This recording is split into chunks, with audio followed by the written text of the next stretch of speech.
of said like he doesn't have what it takes to justify his teammates' goals and aspirations. But then they qualified for the major, so he competes at the major. Obviously, Passion did very well there.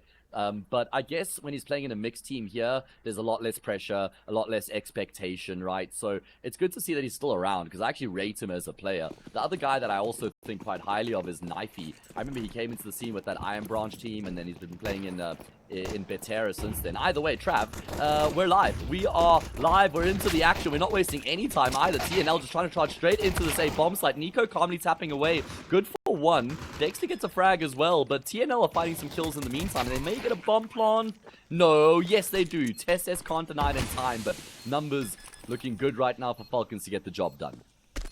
Yeah, Tesla's just looking for the last player. That's Onyx to go down, and that's actually, you know, brings me on to a decent point, is the fact that it looks like HLTV's, database when it comes to who's playing today is a little bit out of date, right? Like, obviously the last game a team would have played on HLTV, it will show the roster they played with, and it won't change until they play another one. So it seems like S-Chiller was only for the open qualifiers yesterday. He played in every single one of the open qualifiers for this TNL Team Next Level team, and they're back with their original 4 now, and that original 4 of course has Onyx on the team. So scratch the S-Chiller conversation. That's now completely a void and moot point. But yeah, Knifey is the one that you kind of mentioned, right? I mean, he's been floating around some other CIS teams, Ukrainian teams, like Kono, like Betera, like you said, and he's probably the most well-known, now without S-Chiller, probably the most well-known player on the team. So let's see how he does today. Falcons, though, off to the expected start.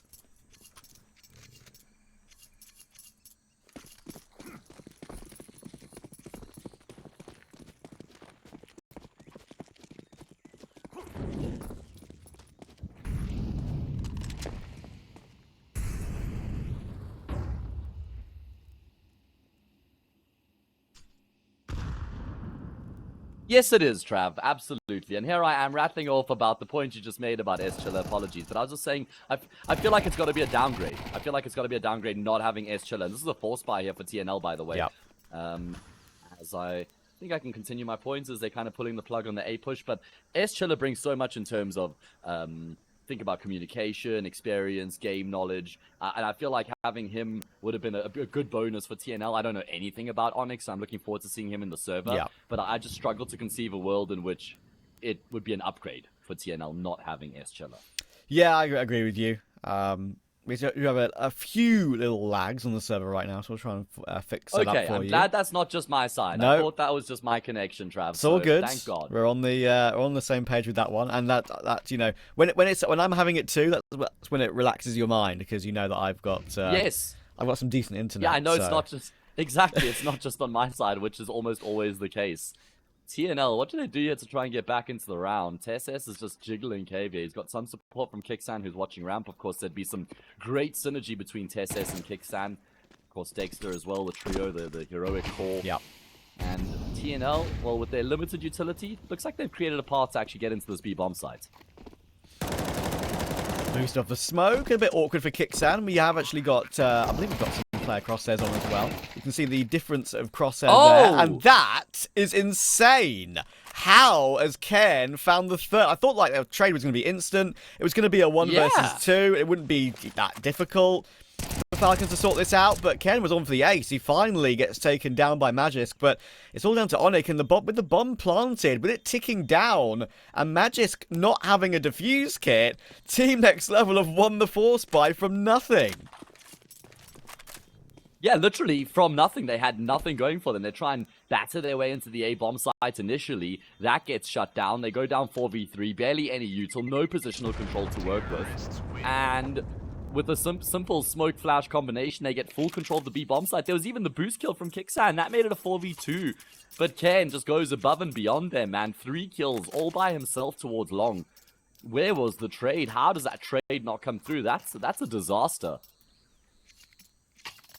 It actually is. That should have been traded every day of the week. Usually, yeah. I mean, we've got some crosshair settings on, which is like one of the, I think it's like recoil follow crosshair setting there. We saw that on kyxsan, and like... Yeah, I noticed that actually. Yeah, I personally don't play with that, but you can see it on. I've got it on every player. It's kind of goofy, and one of the reasons, but probably I think most players don't play with it. But if you can get used to it, yeah, I've heard it can be a bit of a life hack for Counter-Strike. So okay, it feels like it's the same as the stability of the weapon model kind of thing as well. Either way, we are going to have some kills just going back and forth over on this B bomb site. Nico with the Deagle reigns, death and devastation. The Desert Eagle and Nico synonymous with one another. You look up Deagle in the dictionary and you find a picture of Nico. You also find a picture of the B site of Ancient, if you remember that play. But I think it was from Pro League, one of the few seasons back. One of the plays of the year, which I think actually was put in the HLTV Awards as one of the plays of the year. Yeah. I think my first clip that comes to mind with Nico and a Deagle has to be on Cash. Good old Mouse Sports. Yeah. And him just tearing off heads on that A-bomb side. Doesn't get better than that, man. Yeah. 2016, I think.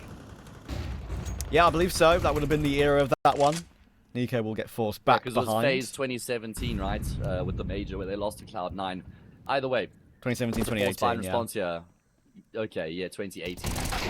Oh, Magis, not response. Wary of that. That's weird, Matt. Another situation where Ken's getting lucky kills. Unlucky in the view of the side of Falcons.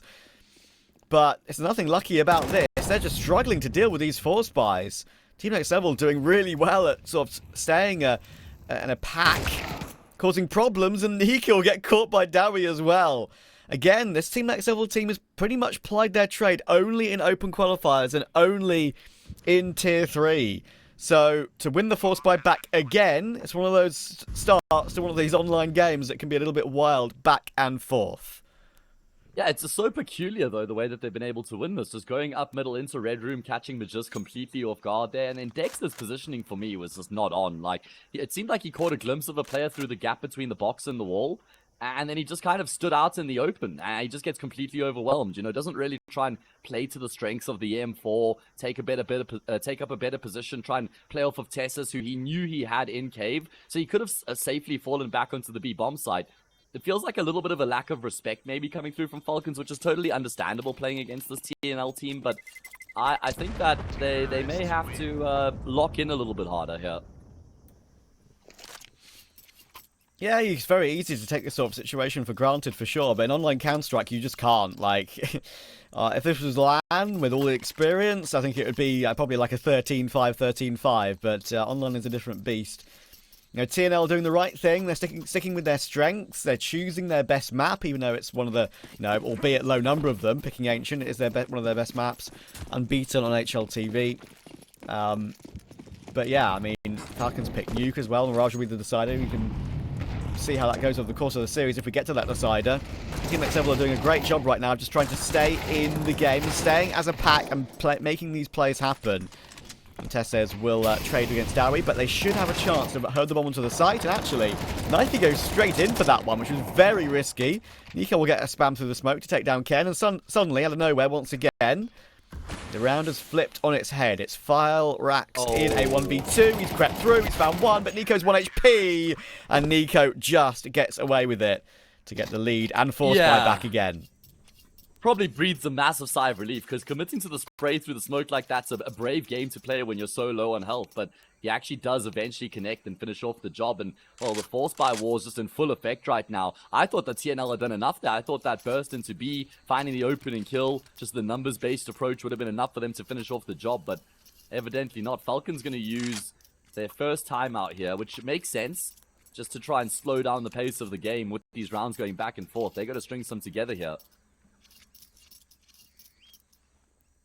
Yeah, and of course, this is the classic force buy wars back and forth. There's nothing you can do about it, like you say. I mean, you have to keep buying. That is the meta right now.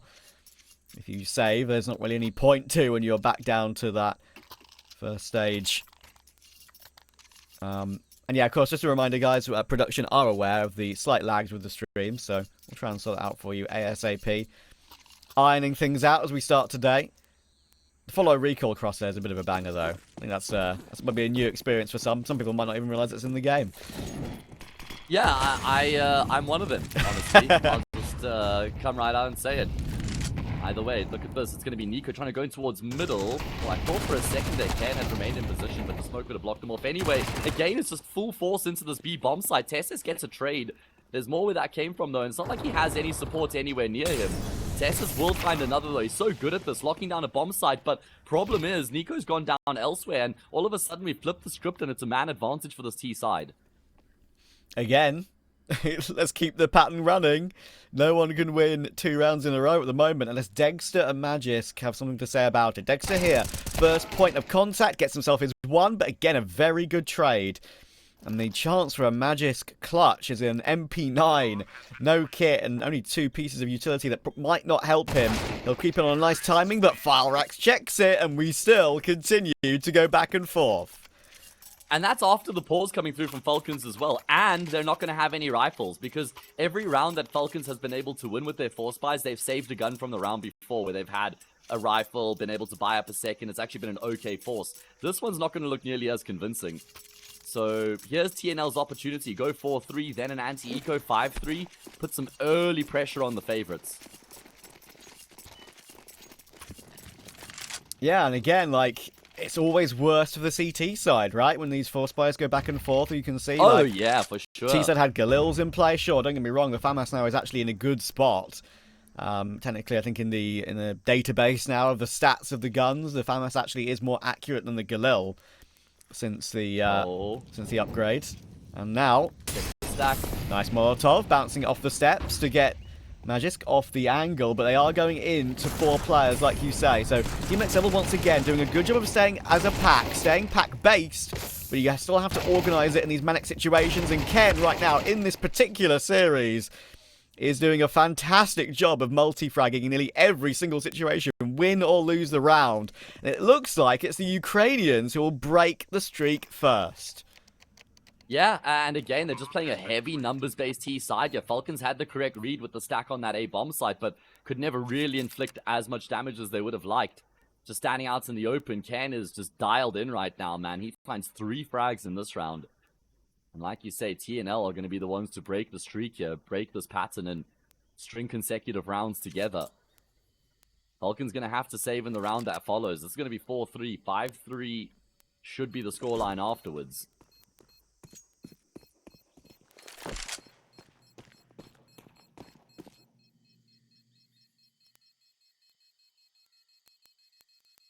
Of course, we have seen this new look Falcons in action on Ancient once already, where they played against G2. They lost the map 13-9 on that occasion. That was G2's pick, if I'm not mistaken. And then it's going to be Nuke picked in response from Falcons, which is a map they've also played once. They lost in double OT against Eternal Fire, which is nothing to scoff at the moment with how good the Turkish team have been looking. Yeah, one of my favourite teams to watch in the scene right now. I would say, like, Pain had a disappointing Katowice, but, like, Pain, Eternal Fire, and probably Mongols right now are up there, like, my 3 favourite teams to watch. FaZe obviously have the ridiculous entertainment factor that never goes away, incredibly, after all these years. So they're definitely up there, but, yeah, I mean, the Kato final was a much more of an unexpected sweep. I thought it definitely would go to 4 maps rather than just a 3-0 for either team. Vitality did amazingly, and yeah, of course, Falcons, I mean, that is where they aspire to be, and that's obviously where Nico aspires to be. It's where he was.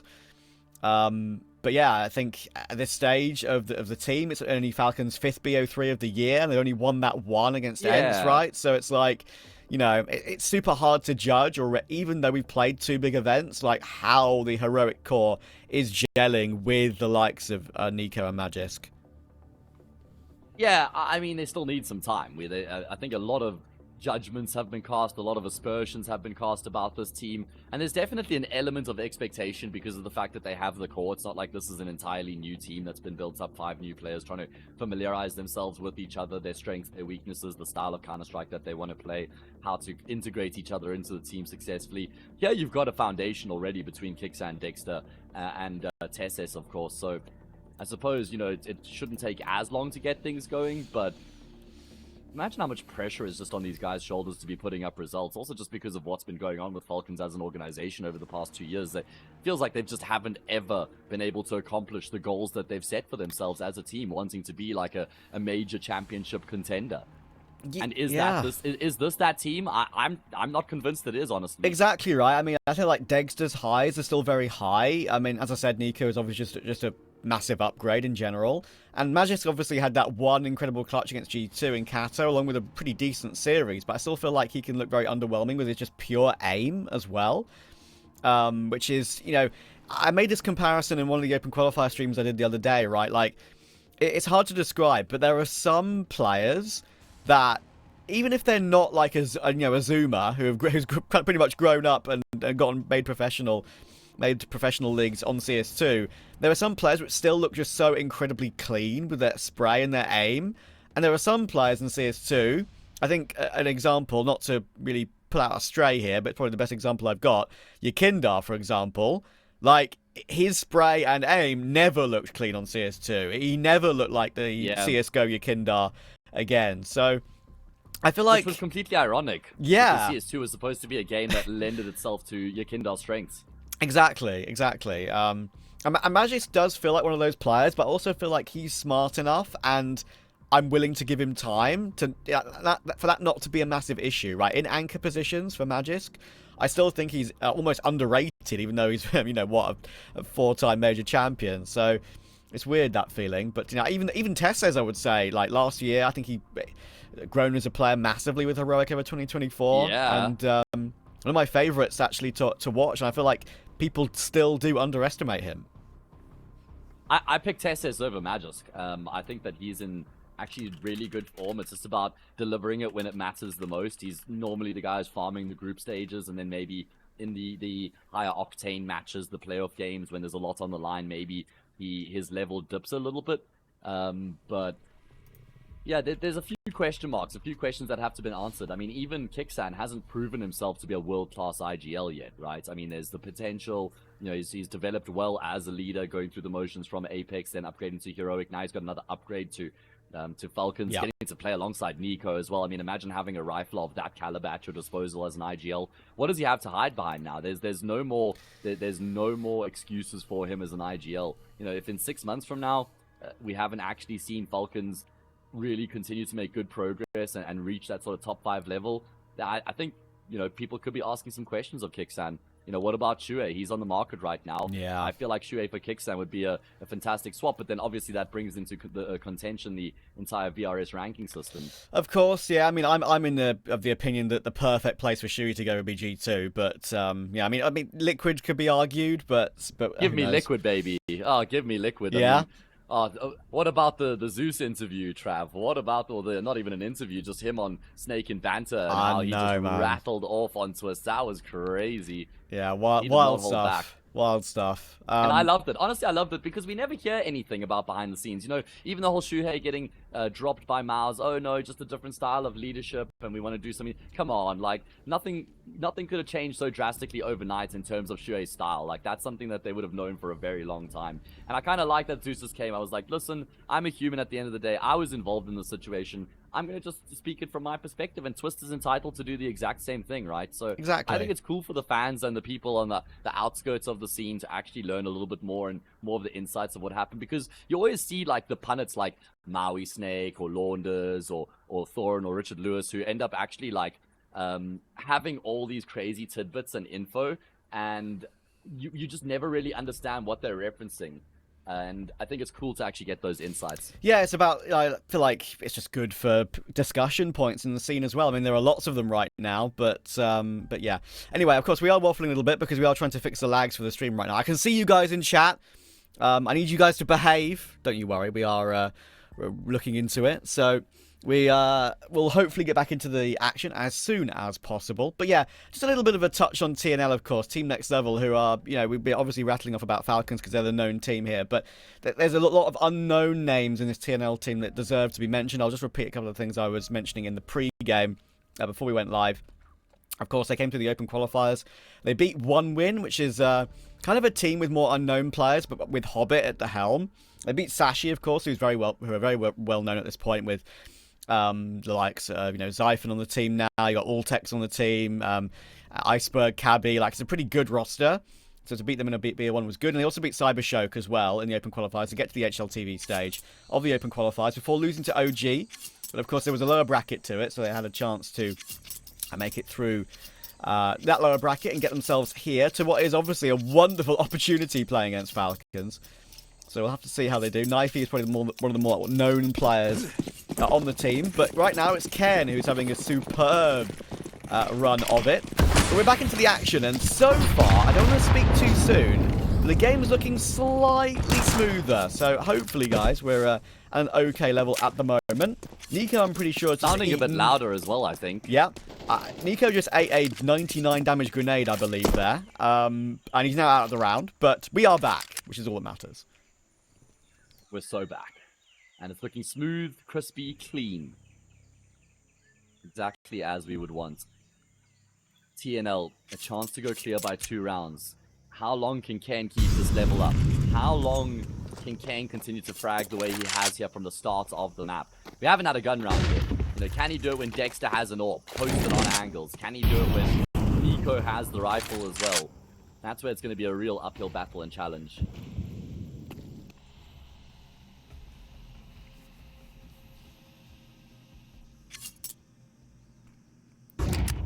Full eco, of course. Only kyxsan with a little bit of extra to work with.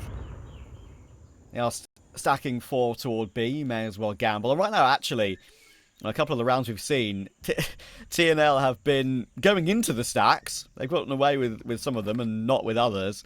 So they haven't exactly been reading the map entirely perfectly. Haven't, in this sort of round, right, put 2 players toward A, maybe as a duo, gone to hunt the site together to see if there's any information. If it's quiet, then they bring everyone back. They do have the utility up here. There shouldn't be an issue because there's nothing to defend against them. There we go. Knifey, Dowie, and Onyx get a kill apiece, and it leaves Tesses with his USP. And I think he's about to go down. There we go. So now this is getting interesting because Falcons, they have a buy coming in, but as you can see with the money, it's really not going to be amazing. There's not going to be an AWP here for Dexter, maybe a little bit light on util. Speaking about money, TNL are balling out after that previous round because they kept 5 players alive. So they're in the ascendancy right now. And this is how you need to start as the underdog. You have to start strong. Put the favorite on the back foot. Try and force a bit of a pressure situation. Try and get them to stress a little bit. That's when mistakes can be made. We know that the stress levels in the Falcons camp at the moment must be quite high. Just in terms of trying to get the project going. And there's going to be a lot of pressure here in this round from TNL in towards the A-bomb site. Or is there? They stopped their way in, and then they fell back immediately to go for a pick toward mid, and Tesses will get a 1-for-1. Now, they have got lane control, which is pretty important. One of the most important parts of Ancient, along with that just mid-utility barrage in the early stages of the round.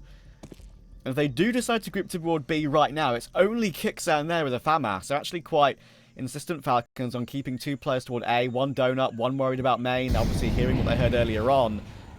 You don't want to just give up on it entirely. Magix is now going to go searching with his teammate, with Nico, and that's the right thing to do in this sort of situation.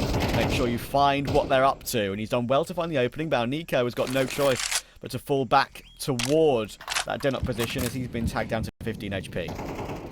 Oh, Nico gonna get timed on the player coming through from A main, and Flierax has just swung on Magic. He's been able to find a second through the smoke. What in God's name is that? Did he even catch a glimpse of Dexter? Was that just a random burst? Who knows? Who cares? Kill comes through, that's all that matters. kyxsan, he's gonna face into the CT smoke here. Comes out on the opposite side, but Onyx has him lined up. And that's a gun round 1 here by the T side. That is a huge round for them. And I love their approach in that round as well. That was a very well thought out round there from TNL.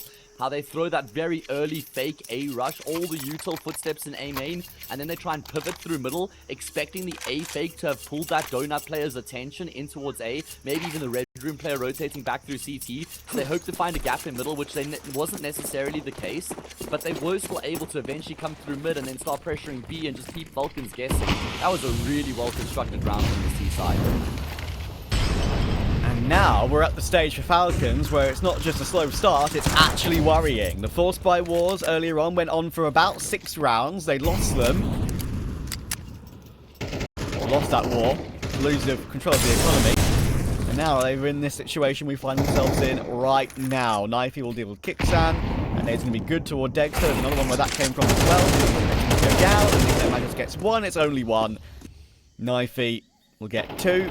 And It's only Nico coming up on the flank with the P250.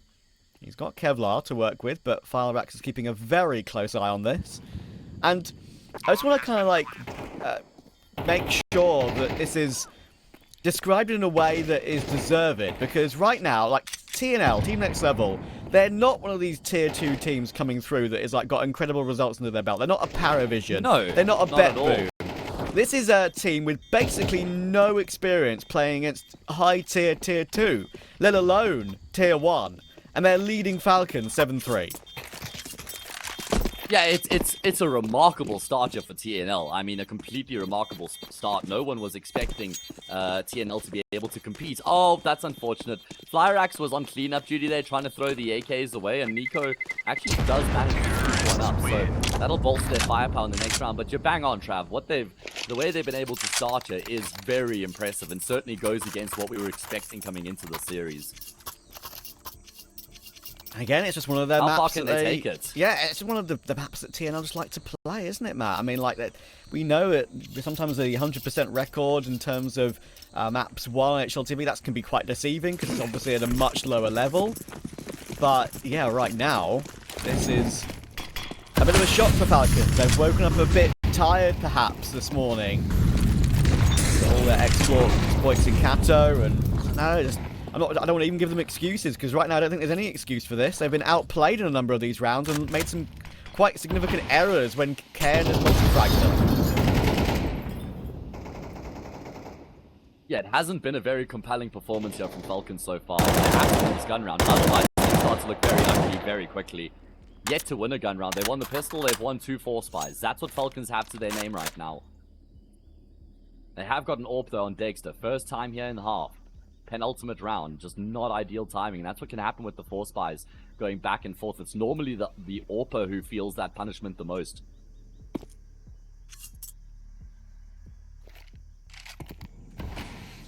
And of course, it's not a best of 1, so you'd expect Falcons to win over a BO3, but 7 T rounds, guaranteed a lead at the half. It's a wonderful start for a team of TNL's level.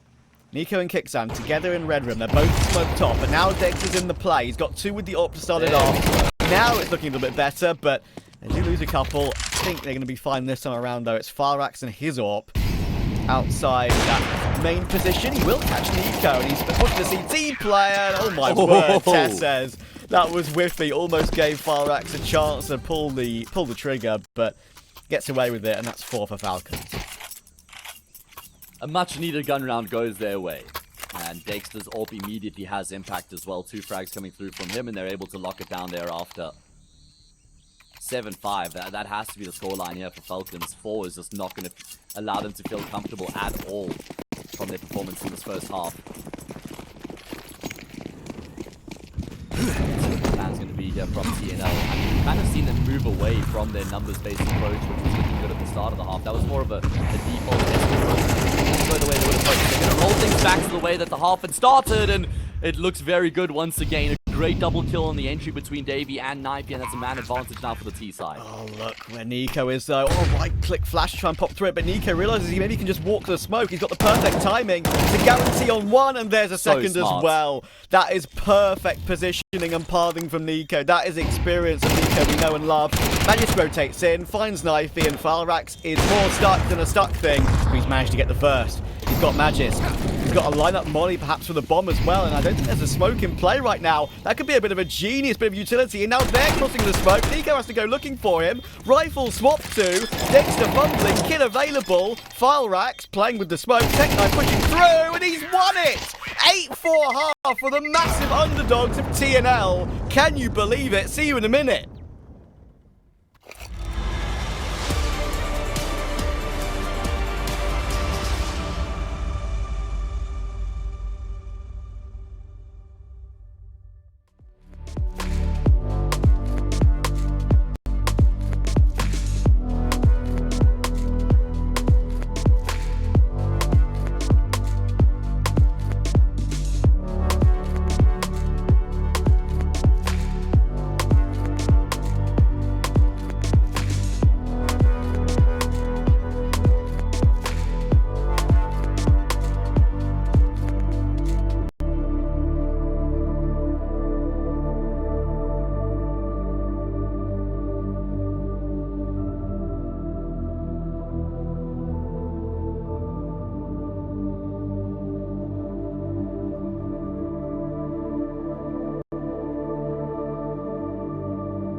It's an 8-4 halftime scoreline coming into the second half. And not to the team I ever would have expected to have an 8-4 scoreline going into the second half. TNL currently lead the charge, but that is only half a job done, Trav. They have to win 5 rounds on the CT side, and the pistol has not gotten off to the start that they would have hoped for. Flierax in the corner, blinded up, bypassed initially, but he only regains his vision to see the transgressor that takes him down. TSS will lock in a third, and that's the job done, exactly as was required. Yeah, and often, right, for teams at this level, like, T-sides can be okay. You can play a pack-based mentality, which is what they did for a lot of the half. They can entry their way through. They can, you know, I guess you could say, look a lot better than perhaps they actually are. CT sides up against a tier 1.5, tier 1, you know, attack. You know, that's when you can be exposed. And I feel like Team Next Level, they're a long, long way away from winning this map, trust me. Like, 8-4 half is amazing. But, you know, Flierax was unbelievable at the end of that first half to win that clutch and get what could be a really big round in the scale of things. But the true story here is that Falcons, even from 8-4 down, especially now with the pistol, should be favourites. Yeah, I'm right there with you. I really am. I think that the CT side will be more challenging here for TNL compared to the T side, where they can dictate the pace of the game. They can just play with the, like you say, that numbers-based mentality. But on the CT side, it's down to rotations, communication, playing off of one another, left to your own devices on a bomb site where you need to get a multi-kill to save the round for your team. So it's not like things can just flow the same sort of way they would have on the T side for TNL. And I reckon winning that pistol round will just settle the nerves massively here for Falcons as well.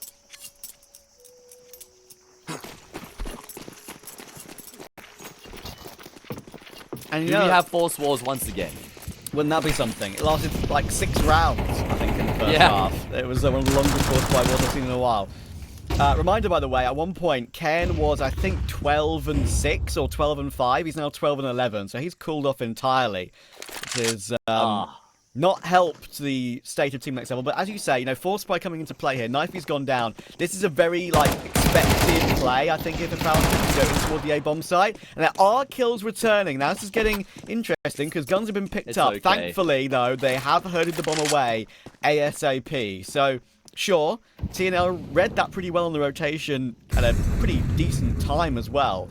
But now they've got control on the other side of the map, do Falcons.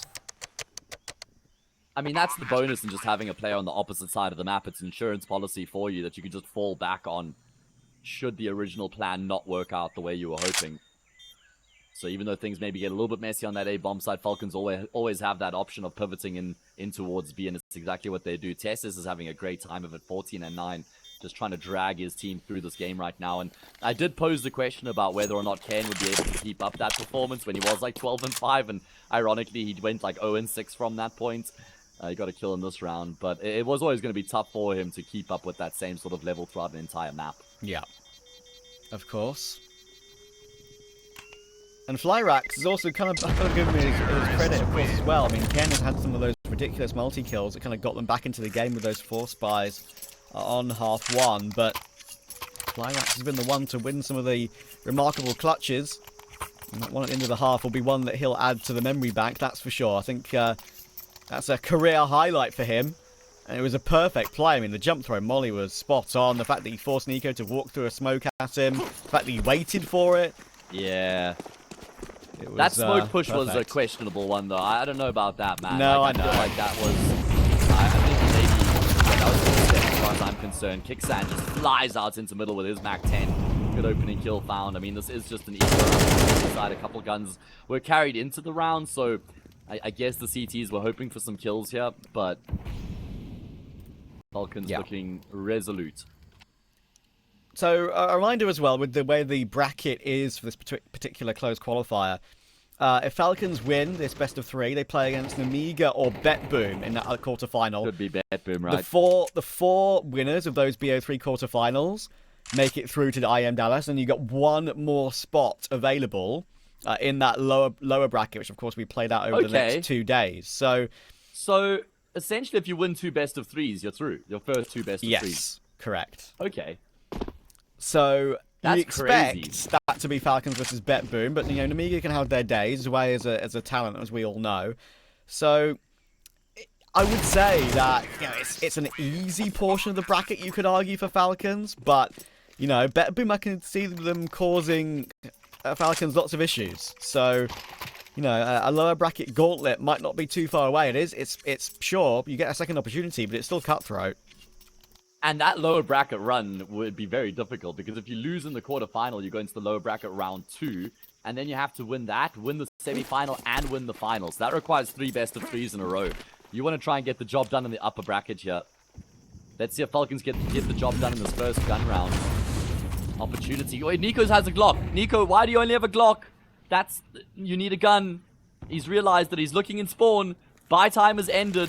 There we go. Okay, he's found an AK. Alright, all's well and all's well. Goodness, that was scary. Oh, goodness. It was in the murky depths of the ancient T-side there, I'm afraid.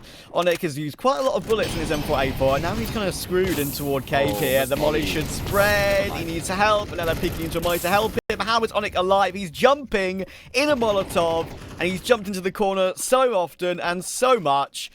Somehow he's alive. Do not ask me how. And they actually have a 5v4.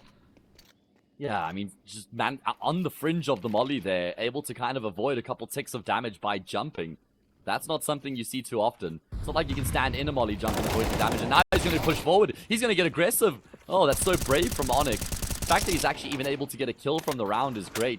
Maintains the advantage for his team here. And kyxsan, of course, not healthy either on 39. The utility is really not in a good state for Falcons. They've used a lot of it already. They've got 1 smoke and 2 flashes. That's it. It's going to have to be pure entries. And Magisk right now is the one looking to try and take control around the map once again. He's got Nico in tow. Those are the 2 players perhaps you'd want in the scenario, but Flierax is on the angle, and he's found both Magisk and kyxsan. It's only Nico. He's crept forward, but with 20 seconds, now make that 15.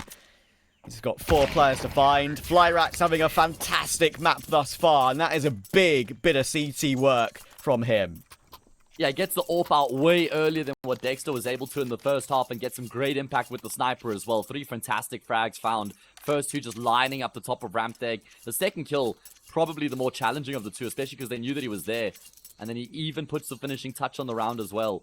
9-7. First gun round goes the way of TNL, and they're just 4 rounds away from winning their map pick here. Knocking Falcons down a peg. And if Falcons lose this gun round, then they're in deep water. Way deeper than the water they spawn in.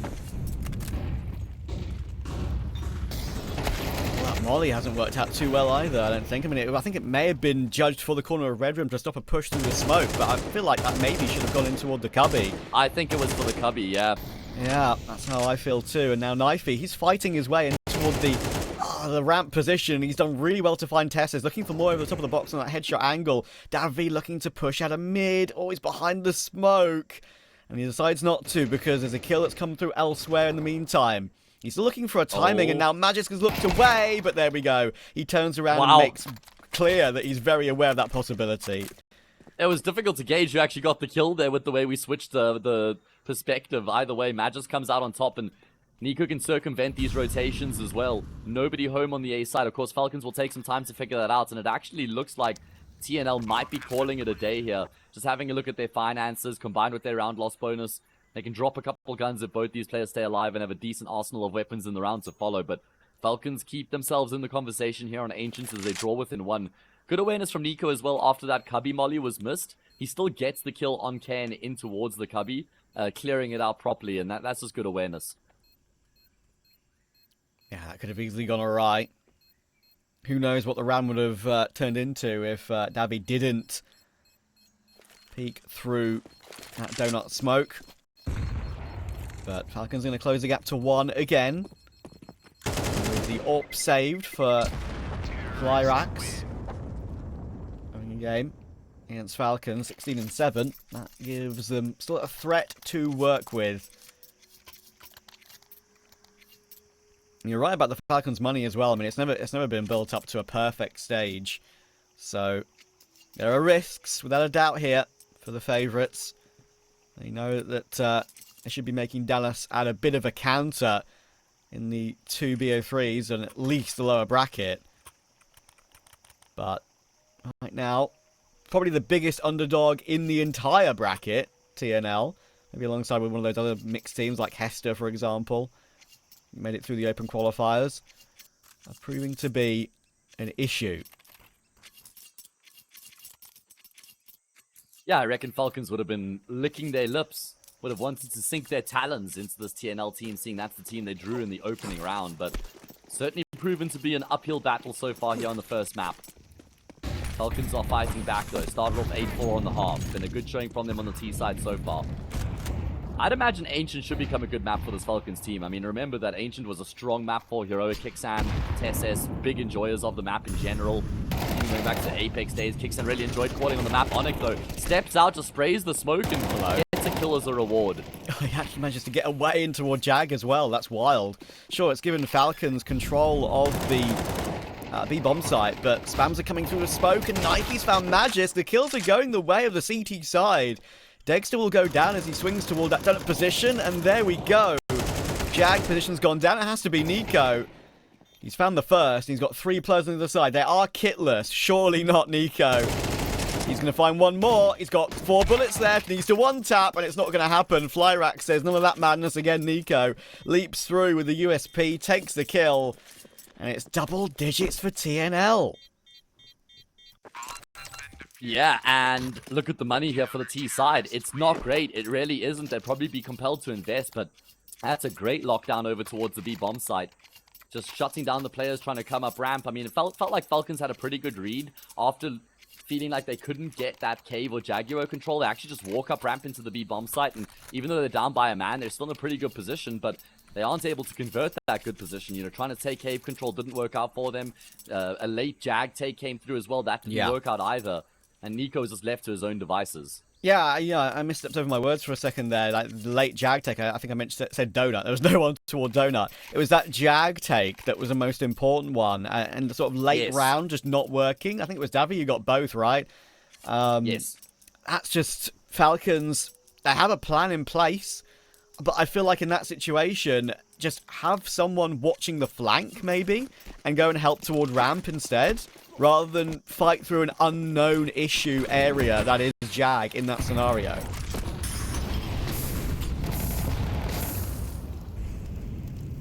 Alright, well, this is the gun round here for Falcons to keep themselves alive on the map. Lose this, and it could almost be map over thereafter.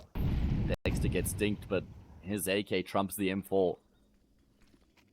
It's exactly the start Falcons needed here, because there's plenty time in the round here for them to try and capitalize on this opening kill. Yeah, super important. As we mentioned, money is on a knife edge for not just for Falcons, but for both teams still really at this stage. Surely TNL cannot find a map against Falcons. That could be up there with one of the upsets of the year, and we're only in February, for God's sake. Knifey, again, he's got really good lineups for these positions through the smokes. Like, he knows where bombs are being planted. Sound cues, of course, will come through, and he's found another one! Denied. He's found another one on kyxsan as they try and plant it, just as I mention it.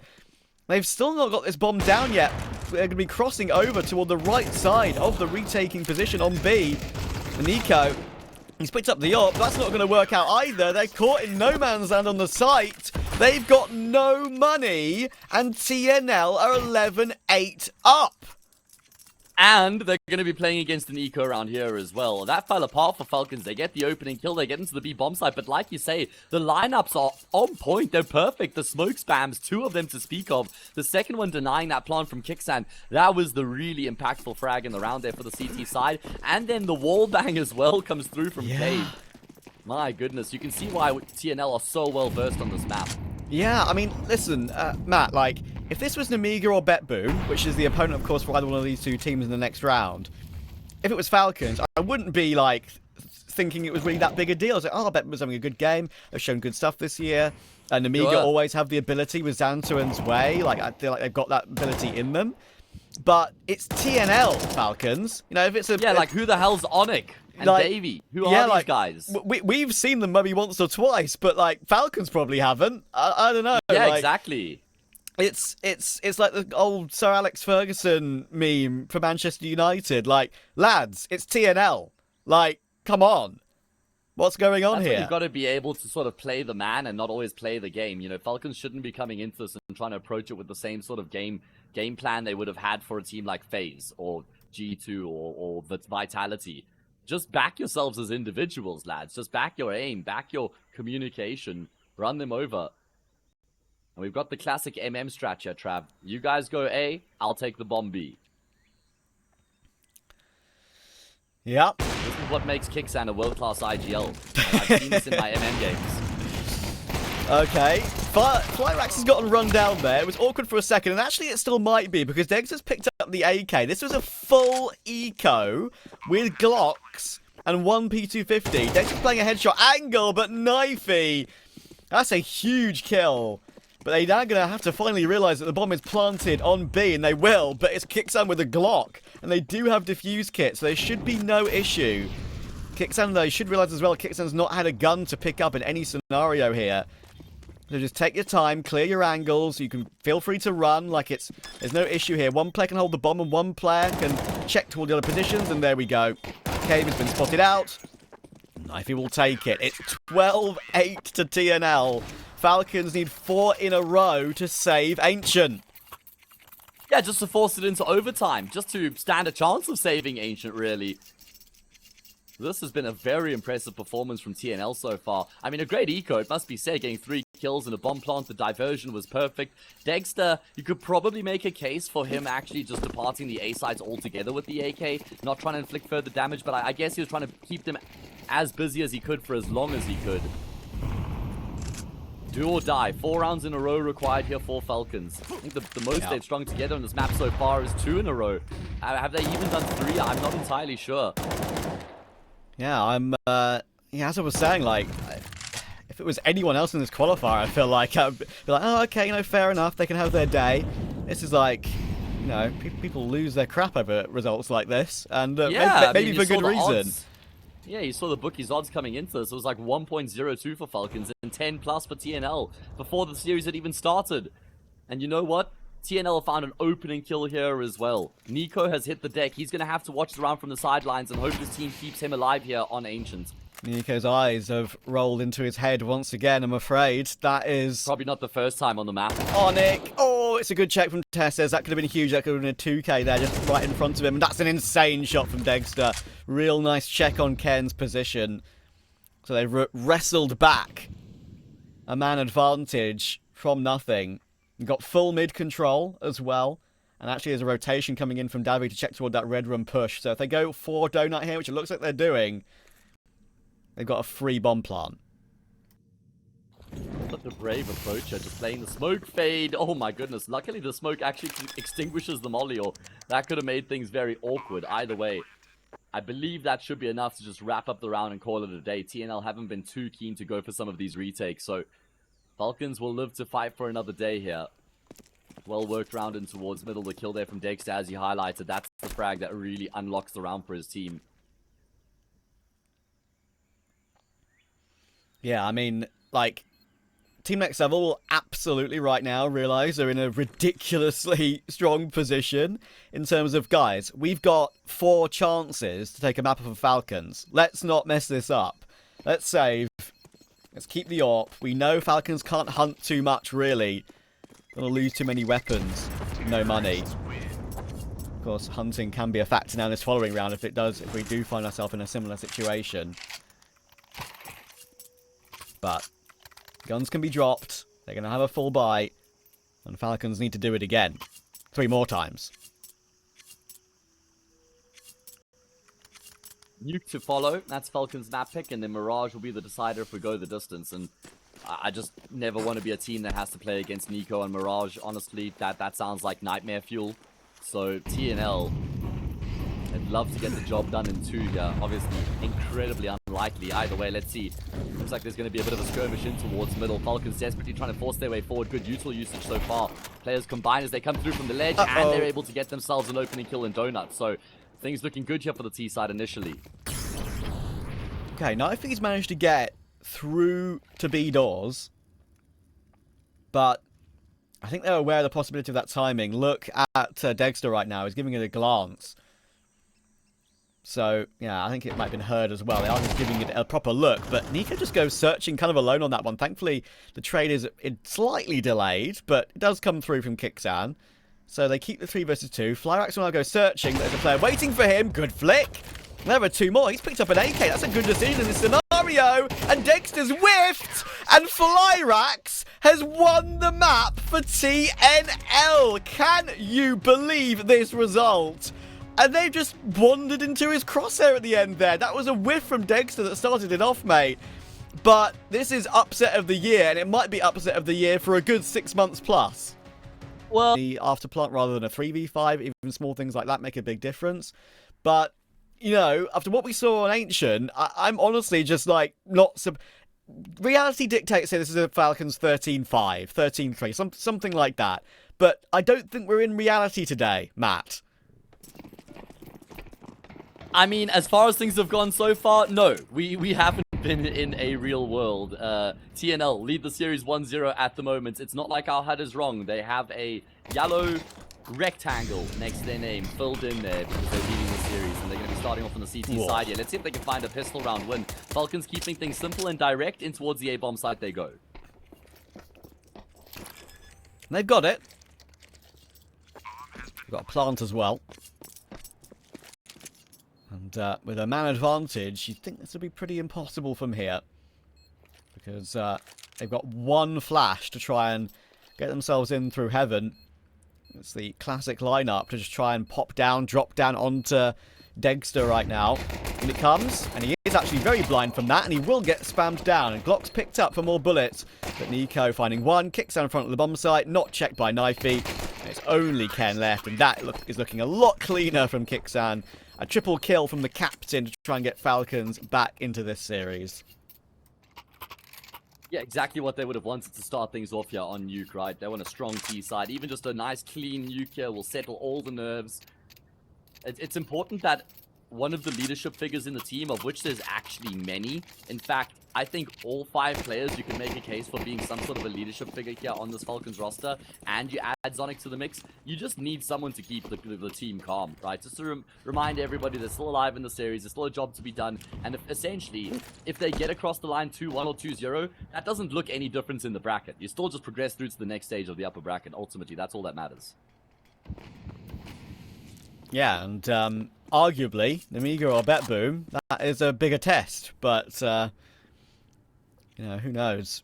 Who knows? But that's one of those things where there's less pressure and less expectation because you're playing against a better team. So we could see Falcons looking a little bit more comfortable. Yeah, I mean, maybe a team that actually would have done some research on as well, like a Bet Boom, for example, right? I mean, maybe they've watched 1 or 2 demos of TNL, but reality dictates that sometimes that can actually hurt you more than it can help you because... you know, sometimes it gives you wrong ideas of a random map and a random tournament and a lower tier event. Like, how do you counter that situation sometimes, right? Anyway, kyxsan. He's done well to find Knifey there. There was a lot of aggression pushing in toward lobby, and actually they managed to hop away. kyxsan's trying to herd the bomb away into a teammate so he doesn't go down with it, and he does exactly that. That was a little bit awkward, but he ran away into a good position to get Nico's help. And that is a force bite dealt with. No force bite wars. And I think that's one of the main things, right, Matt, that helped TNL on map 1. It was the fact they kept the force bite wars going for about 6 rounds. It was like 3-2 or something. Then they won their 2 rounds in a row. And that leaves a lot less rounds, of course, for Falcons to get back into it with the economy. So, you know, that's one of the main things that went for them in map 1.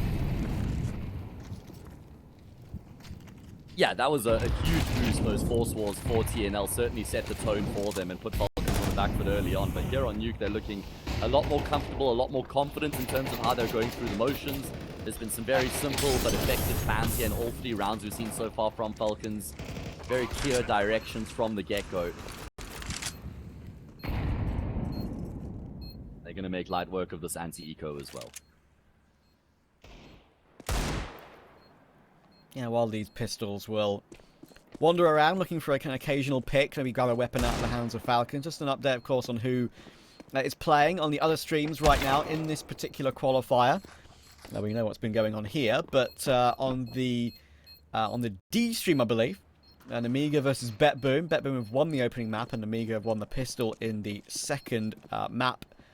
to get that one started.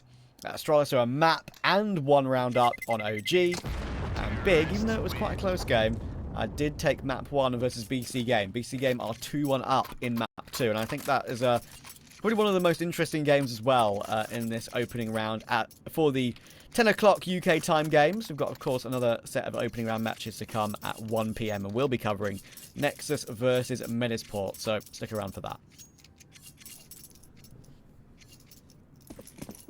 Yeah, that's on paper certainly another one of the very evenly contested matchups, like you build BC Game and Big as well.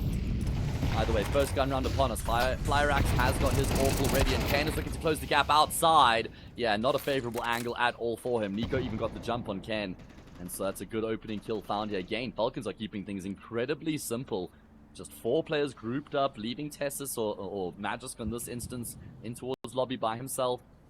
No nades to clear out these smoke nades. Is going to allow for all players to cross undetected.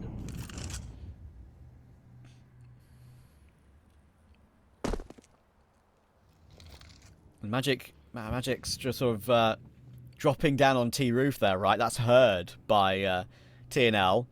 So maybe they won't be necessarily expecting Falcons to burst through the double and single doors toward B on this timing, but thankfully Flierax is here, and he does have rifling support, so it's actually not too bad. Door be opened, and Nico needs to be ready. There's another rifler in support here as well, actually, and Nico will get his head blown off by Flierax. There's Knifey, there's Onyx, and actually their setup was absolutely perfect. It leaves Magisk as that 1 player left. Yeah, that's just fallen apart for Falcons. Maybe trying to be too simple. Just trying to keep things a little bit too basic there. And it's a great read from TNL. Setting themselves up accordingly. Getting the first kill with the AWP would have taken all of the attention away from the player behind the reactor. And TNL will get themselves on the board. I mean, I'm kind of looking at this as one of these series where, okay, sure, there's a huge upset in the first map. But Falcons will never lose the series, right? How can Falcons lose the series to TNL? That's impossible. But can TNL start to open up that door? Can they pry the door open on the full upset win itself here? Counter-terrorists win. And it's a good start. I mean, that is the opening gun round you want. 3 players alive, 2 AKs, keep the AWP in play.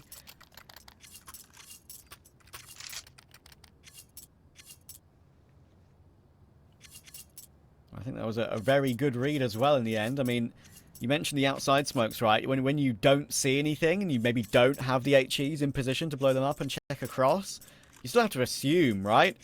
That makes you maybe open on other portions of the map, but that's what makes Nuke such a guessing game and a reading game.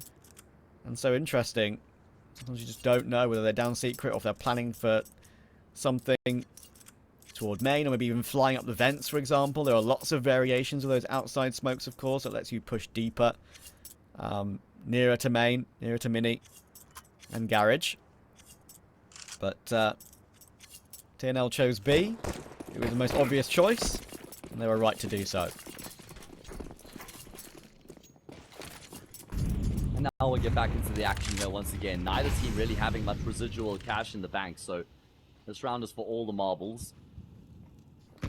If all the marbles counted for 2 rounds. AK and Trey has a couple AKs. Onyx has 1, Davey has the other, so certainly will bolster the defense. Especially when you're playing towards ramp. I feel like an AK on the CT side ramp on Nuke is just invaluable. Completely changes the dynamic. Smoke spam so much more deadly. You have a much better chance at actually taking a fair fight once the T's burst in your direction. He's got some supports as well. Magisk and Tessez together up against Onyx playing Smoke Fade. That's more of a CSGO thing than a CS2 thing. But Smoke Fades were played constantly in CSGO. And usually to the advantage of the person playing inside of the smoke. But this time it's a relatively normal 1-for-1. Davi is obviously rotated in toward ramp just to check to see what's there. See if they've trampled in and taken control of it.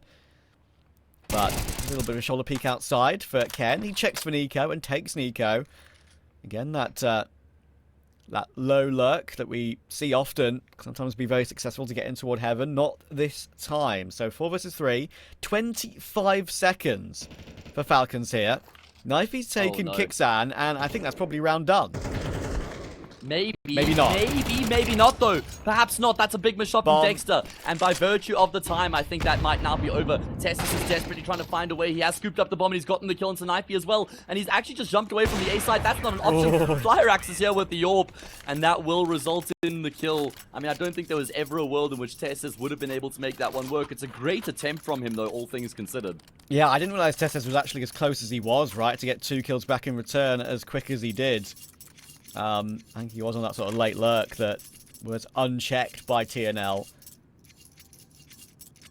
And, yeah, I think in the end, Flierax's heart would have been racing when he realised there was 6 seconds and he kind of had to face because he realised that Tessus could have strafed onto the site and got the bomb plant, couldn't just run away and win the round via timeout.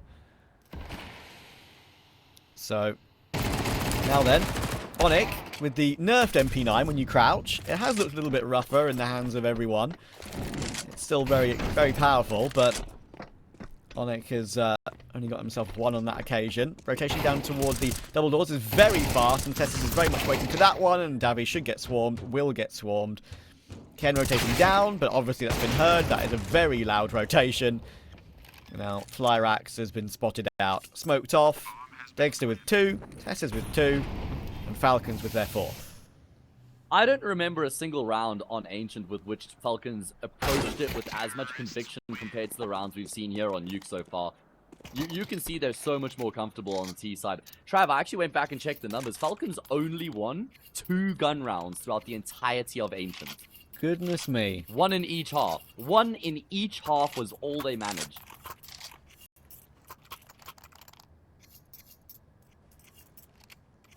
That's not good. Much better start here, though. No, not a good reflection for a team of Falcons level.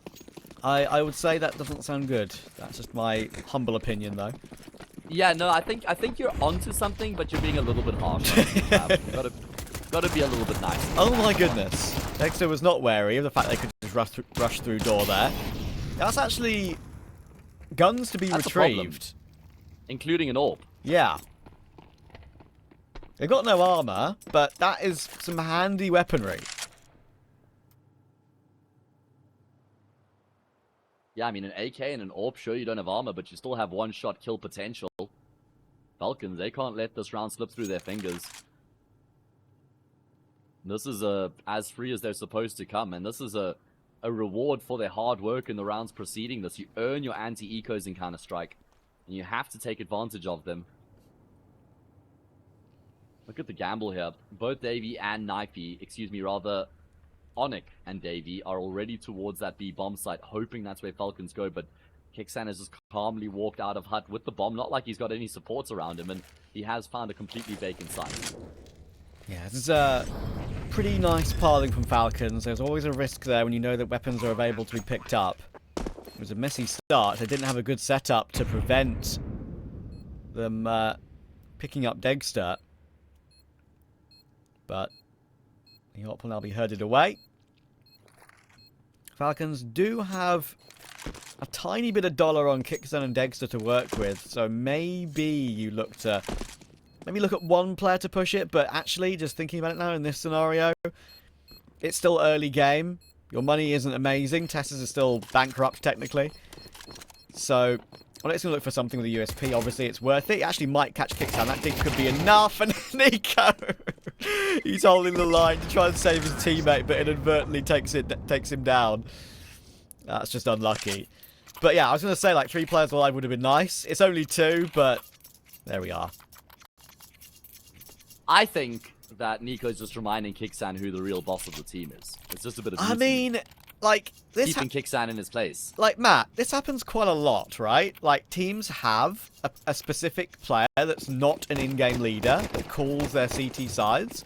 Like, apparently Hunter's doing it now on G2, Yes, and Nico's exactly. doing it on Falcons. Like, I understand maybe the positions they're in helps with that, to, like, gauge the map a bit more on the CT side rather than the T side, but still, I do find that stunning that the IGL isn't the actual IGL for a certain side of the map. Like, that's what they're on the team for, you know? I don't know. Anyway. Yeah, I hear you. I think different sets of skills, different reads on the games, as you say, positions that they take up important as well. Nico will always have a massive voice on whichever team he's a part of. It's actually what makes him such a valuable player. And when everyone says, oh, Mulbs will just replace Nico and take his roles, it's like, yeah, sure, he might be able to shoot the same way that Nico can in some of those positions, but to have the same value, offer the same value and impact, that's a completely different conversation. Either way, a conversation to be had here about this round.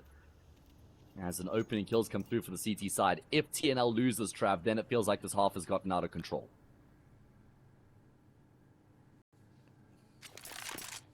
Yeah, it was a good opening on Magisk. Again, Falcons is guilty of having one player in toward lobby and losing control of it. Not having two players to watch two separate lines. And TNL will continue to show presence in that position with that molly, but they'll fall back off of it now, and that's just when kyxsan starts to work his way back in. But they are kind of just shifting around the map right now, and shifting into angles that gives players like Ken easy kills.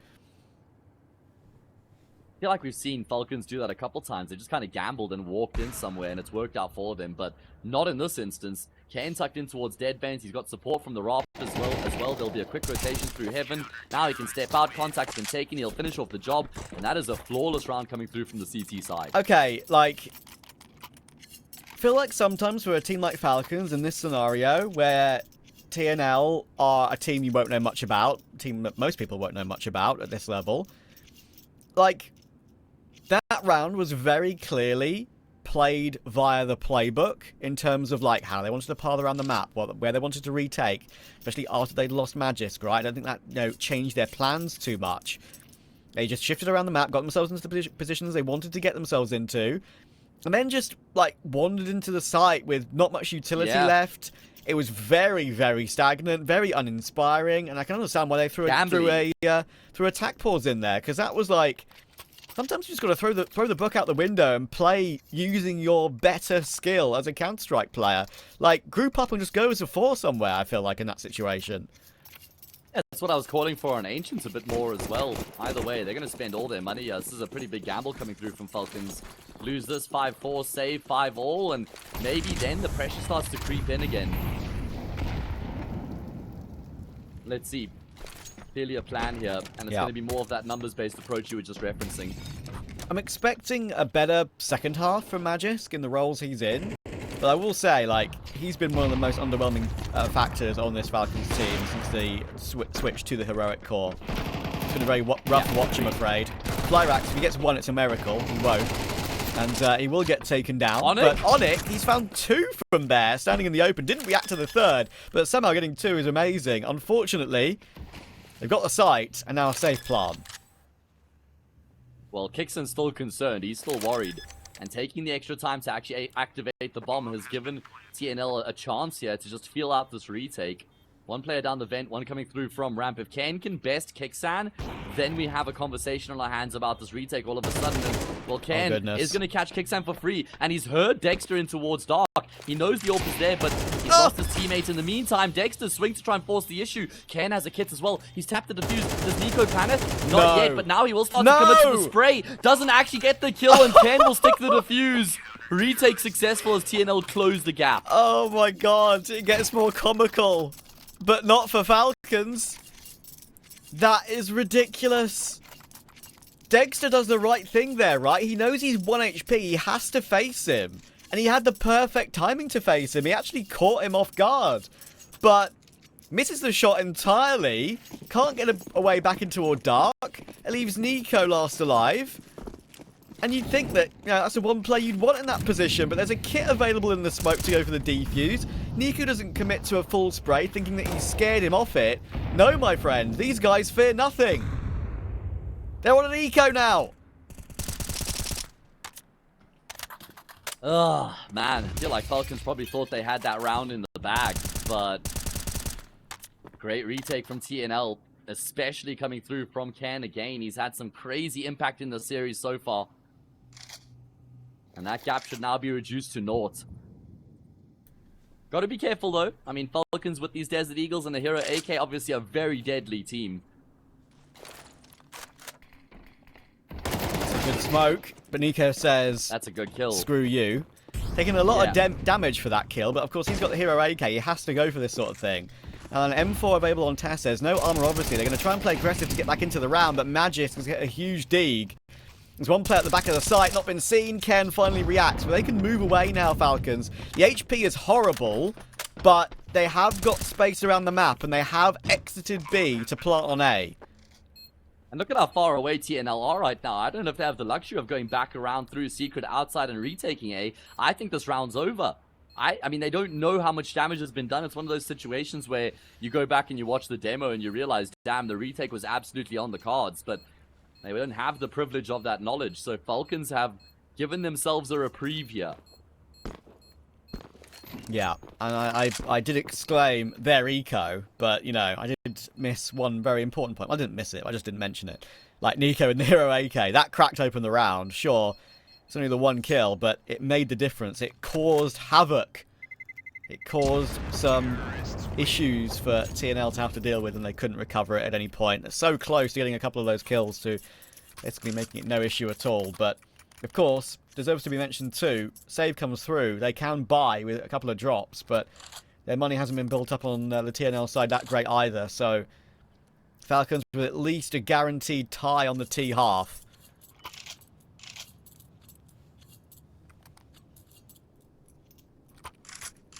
And I reckon that's just going to give them a good boost here, a much needed boost as well, just locking in that guaranteed leveled up halftime scoreline at the bare minimum. They could extend that though. You win this, 8-4s on the cards.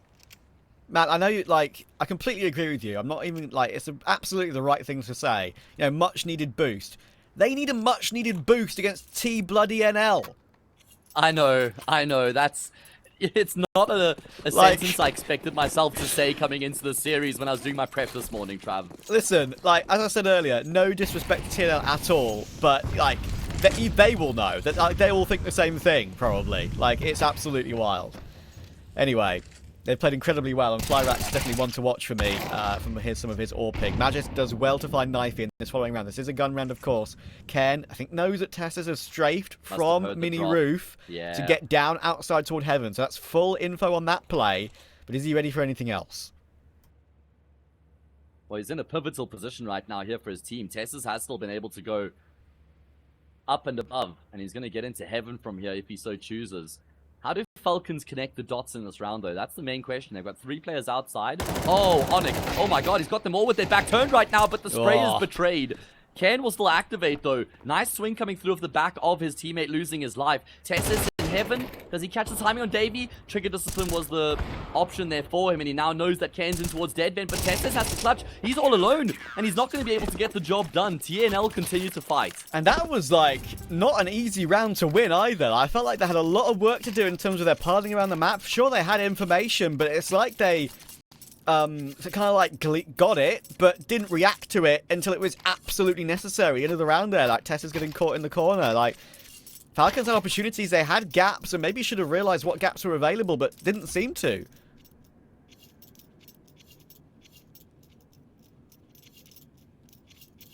Yeah, that's why I was wondering, how are they going to connect the dots? Because sure, they've got some good positional control. I'm surprised that nobody's actually worried about the flank from T-Spawn, because they knew that TNL had taken lobby control, right? Magic was the one who lost his life out to get that info. But they just don't ever expect the full flank, and that's kind of what sows the round into some disarray, because then you get a situation where, sure, Onyx only gets 1 on that big flank, but then Ken can swing off of it, he gets a kill as well, right? And that's how Falcons kind of get picked apart in the round. Yep. And Ken has been imperative to TNL to get themselves back into a close scoreline. 1v2 versus Degster and Nico. Again, just like I was speaking about Flierax's clutch on Ancient. That's one that he'll be remembering for a while. It's an incredible opportunity for these youngsters.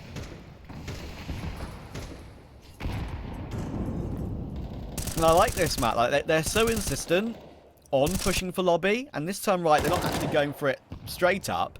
Onyx just providing presence, and that means that kyxsan, still looking toward that hut position, has got an AWP and a rifle to worry about, and that's where Knifey gets the opening.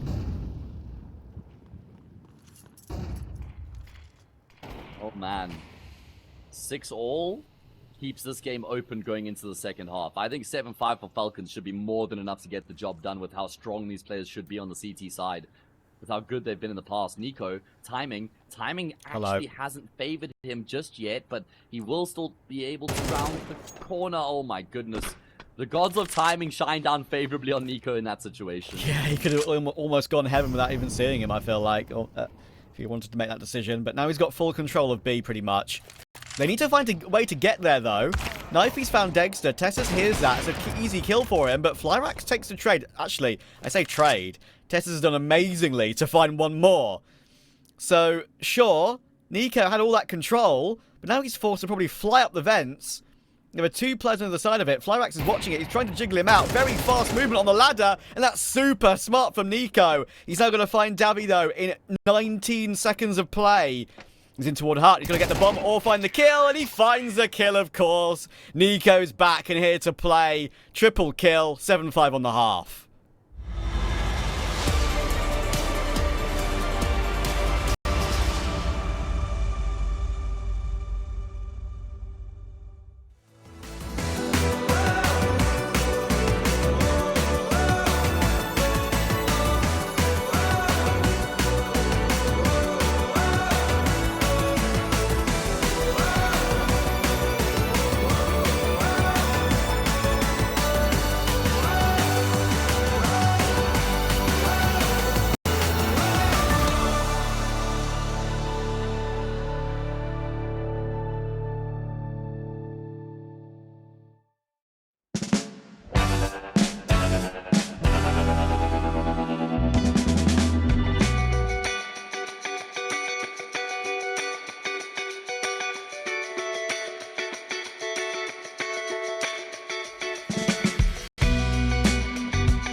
Nico looked like a lamb to the slaughter coming up the vents there, but he jumped up and bit the butcher and gives Falcons a 7-5 half. It's something to work with, but it's still a close game. It is indeed. Falcons have a lead, though, going into their defensive half. The favored side of the map and their map pick as well. All of the signs point in the direction of Falcons taking this to a third. However, not looking great in the pistol, at least initially, until Magisk has his say. And you mentioned in the first half that he'd probably have a better time of it in the second on the CT side. And boy, does he deliver as early as the first round. That's the only thing you expect from Magisk on the A-bomb site of Nuke. Doolies get himself 3 kills. And leaves Onyx and Ken wondering how the round has kind of fallen apart. They will check him because they heard him make his way up there. But he's going to have to get a reload off Magisk. And those dualies take a long time to reload. You'll get away with it. But finding these kills is going to be near as damn it impossible. Onyx is now directly underneath and Nico checks it properly. And it's comfort for Nico and Magisk. All 5 kills between the two of them. Okay, well, I mean, now, maybe a bit of a stretch to say they're on the final stretch, but not far from it. Having won that pistol round to start of the second half. I mean, TNL probably just hoping that players had rotated off of the A-bomb site, but that's certainly not the case. They're going to be forcing up here, even though it doesn't look incredible. When they lose this, 9-5 becomes 10-5. Surely that's just map over. Lots hinging on this force fire right now. And they're going to head in towards Tesses, who's been a very serviceable round player for a long time. Oh, eat a dink. 6 HP. Incendiary probably won't do much. That does barely any damage in the modern day of Counter-Strike. Please, Valve, switch it back, I beg of you. But Nico's in the right position. Finds Xavier and Ken. He's got teammate support as well, of course. He's helping out Tesses. He's actually keeping Tesses alive right now as Nico. And he gets a quad kill on the force by... against the force by 17 and 4 now for him. That's more what we thought would happen. Yeah, this is kind of what we were expecting coming into the series. Ancient was certainly a curveball. 17 and 4 right now, as you mentioned. That clutch there from Nico was just wonderful. Coming up the ladder. I mean, I think that Davey probably just overthought the situation. Definitely. That's what can happen when you know it's Nico left that you're playing in the 1v1. He kind of offered up the gunfight, and Nico was looking so snappy with it as well. Yeah. I think Davey would have been better off just trying to retreat back to the A-bomb site, but Nico gets in your head, man. That's the value of having a name like Nico. Like Simple, like Zipex. As soon as they realize who they're clutching against, it's just like all logic goes out the window. Yeah, I mean, like, I do agree with you. I think Flierax, like, he just got faked out. Like, as I said, it was lovely ladder movement. Hang on a second. It's a 3 versus 3 here. Just wait to see if a couple of more kills come through, and it's all fine. Tessus is moving forward. Got them both back turned. We're good. Okay, but yeah. Moving on the ladder from Nico was sick, yeah. Because, like, you move faster on the ladder as well in that particular position, and that really faked out Flierax's AWP, holding that angle. But yeah, as you say, like, Davy probably could have... The thing is, it's tough, right? If you run away toward backside, Nico's hunting you down. If you run away toward hut, Nico can face you. If you run away full stop, and maybe like he can't because Nico's there, but if you run away like to main or something ridiculous, then like Nico could have picked up the bomb and planted it. That option never would have happened, but like I think he was forced to fight in some way. Maybe the best position he possibly could have gotten to in the madness was perhaps just shifting around the A site rather than going towards the bomb. That's what I was thinking, yeah. Behind silo or something like that. But yeah, lots to try and consider. I think he was just trying to be proactive, right? He was trying to take the fight to Nico. Either way, good opening kill coming through from Dexter with this AWP knife. He was hoping that as the smoke would fade, he could catch someone napping, but kyxsan is bright-eyed and bushy-tailed. This gun round has gotten off to an ideal start here for Falcons.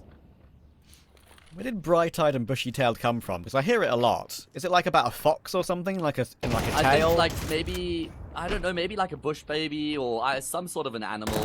Yeah. Definitely an animal with a tail. Well, that's about as much as I can offer. That narrows it down, mate. Thank you for that. I know. Yeah, no problem. Only Flierax left now in a 1 versus 4. It's kills across the board for Falcons, stopping them in their tracks. A nice little setup toward ramp there as well. Flierax actually not checked toward heaven, and he almost finds Nico as well. But just about recovered in time to save Magisk, actually it was. Nico, once again, bailing out a teammate. He's bailed out Tesses with 4 kills in this half, and he's bailed out Magisk in that duel as well. Nico's farming. He is dragging his team across the line here. Of course, Tesses with a good contribution as well, but Nico 123 ADR right now, 20 kills in 16 rounds. Looking pretty damn good. And it doesn't look like the T side want to play for overtime. I guess it's a half investment here. Max round loss bonus behind them. So actually we'll have a full buy in the next round that follows. But this has been a far and away improved performance coming through from Falcons.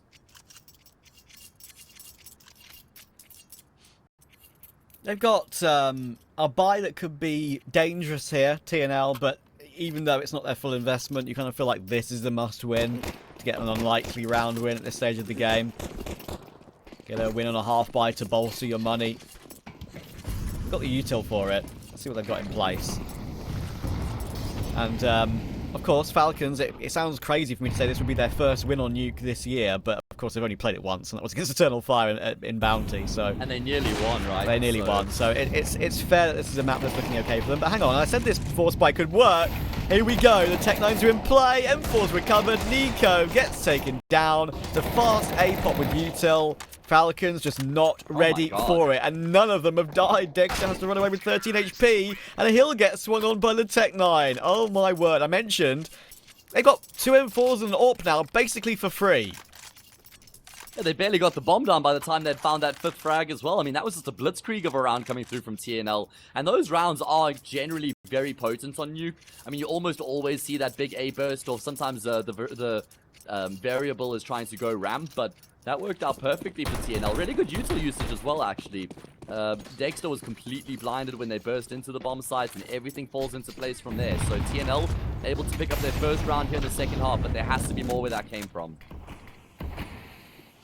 Nico has all the knowledge in the world that Ken is running his way. Freest of opening kills. Stomping his way in towards secret. Nothing secret about that. And always... Oh, my word. He's got the game in the palm of his hand right now, Nico. Oh, almost a spray transfer to get a third. That's the M4A4 is not exactly an easy thing to control. And he's made that look pretty solid. Basically 2 3/4 kills. It's only Davi left. And even though they're losing that 4th spot in the previous round, sure, it'll be an error they'll look back on later and say, huh, shouldn't have lost that one. But the bounce back was impressive. Yeah. And it's okay. It's okay that they lost that because, like you said, it bounced back immediately afterwards. And those rounds are incredibly volatile when you have Tech-9s and util just raining on in. But... yeah, TNL kind of go back to a bit more of a default side of sort of approach, spreading themselves out, just getting picked apart. Nico in a great position there. We highlighted him coming into this map as well, just in terms of his prowess towards outside, and delivers in that round. TNL, well, they have to win 6 in a row here to force us into overtime. Seems incredibly unlikely. I like to see Nico using the M4A4. It reminds me of when that gun was more powerful than the A1S, and yeah, this round and map is being wrapped up with a neat bow. It's normal service resumed for Falcons, that goes without saying. You do, of course, have a third map coming, though. It's not like winning Nuke is winning the series 2-0. Indeed. Which most people would have thought coming into it, but this now means we will see a third map between Falcons and TNL. Falcons breathing a massive sigh of relief, will be feeling a whole lot more comfortable and confident going into the following map compared to what they felt coming into Nuke, I'd imagine. As Onyx, well, I was going to say, it is a formality from here, and kyxsan will indeed finish off the job. So that's a 13-6 win there for Falcons, and a much better performance coming through from them compared to what we saw in Ancient. Yeah, that was a lot more solid. Don't get me wrong, there are still worrying things in that map. First half, they were very static. T-side usually, you'd imagine. Yeah, that's the thing that maybe can look a bit more... experience and improve the communication, the synergy with the team. And I think it's, yeah, a massive bonus. I don't think we'd see TNL playing at the same sort of level we have if it wasn't for JR. Yeah, true. Don't forget, of course, we've got one more batch of opening rounds to come directly after this game. We've got the other streams covering 3D Max Nevermore, Heroic Zero Tenacity, and Gamer Legion Hester, and we'll be on Nexus versus Medisport. But here we go for TNL. Team Next Level. Can they reach that next level one more time in this series and actually give Falcons a game on this third map decider? That's a good question. And one that we're going to find out. My goodness, Dexter, that was brave to go back for some more in Palace, and it cost him his life, and it's actually going to be Davey who's taking down Nico as well, and they spotted the player in CT. Falcons were very well set up with 3 players in towards the safe bomb site, but they've still been demolished.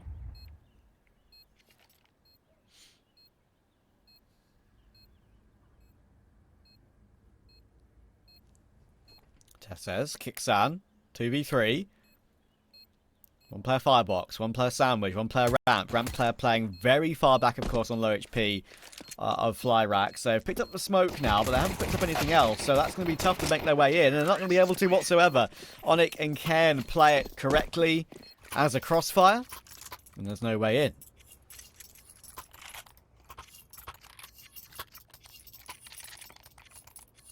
Yeah, I still feel like Dexter probably bites off way more than he can chew in Palace, because he gets the first kill, then he swings back to safety, and then he decides to re-engage afterwards, swings back into 2 players.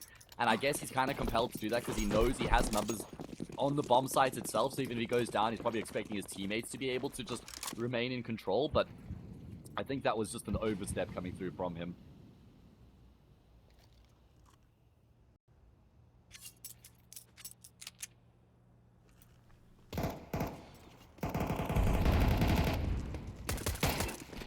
Dexter. That's a good catch. Sure, with just a USP. It's a free Galil. But they have taken the B-bomb site, so there probably is no issue here for TNL. We got a resmoke towards short as well. That puts Davy up close to it. 35 bullets to stop any players running through that smoke. The 4 players that aren't Dexter could definitely go hunting for some weapons here, but Dexter saving that Galil might actually be worth. That's 2 guns to save, possibly.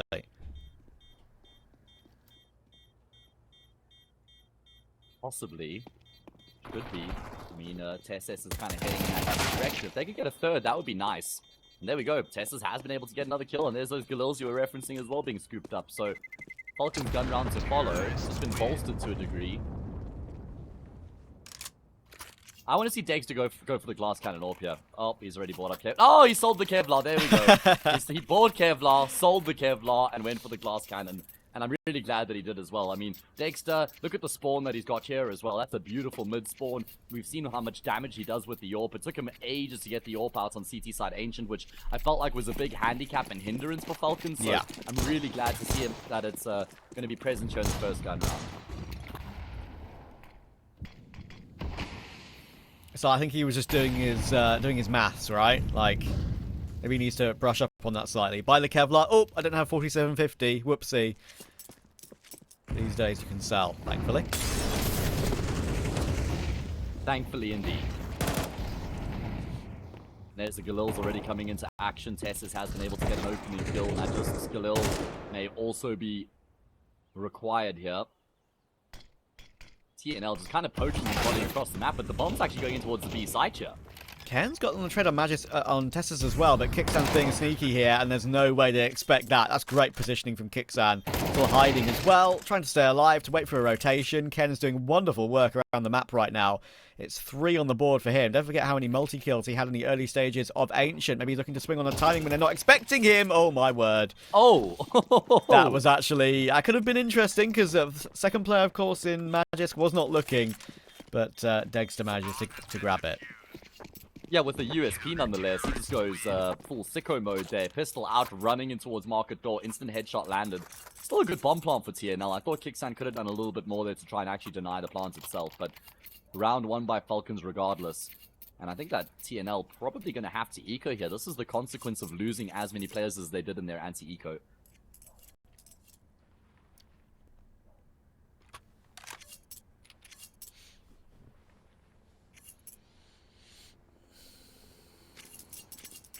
An early timeout being used here as well, so JR can relay some thoughts through to the team. And in fact, it's also just to discuss how they want to go about investing their money. Now, I'm not a huge fan of this. I'll keep a real 100. A full save here would have gotten them a full buy in the round afterwards. And I'm just not sure that the risk-reward is actually completely worth it right now for TNL this early on. Yeah, this is a bit of a force, isn't it? An overforce, maybe. I don't know. Tech 9's double Mac 10, good util. We've seen them win rounds like this, of course, before, but have a great opportunity here to not just get a 2-2, but also a 3-2 for free. Yeah. I feel like these sorts of investments are actually more deadly on the T side of Nuke than on the T side Mirage. What they're going for now is one of two options. The other one is full egg A, and here we go. kyxsan forced backwards. He's got support from TSS as well. Should be able to combine to lock this one down. Damage being dealt, heaps of it. kyxsan even finds a parting kill, and he's going to go back for more. I mean, this isn't entirely necessary, and Flierax gives him a bit of a love tap there as well, but that's the perfect antidote employed to that B rush coming through. Yeah, even the fade-away falling MP9 headshot there. We know the crouching accuracy is not as good as it once used to be. It's quite evident there, actually, but gets away with one RNG bullet connecting one more.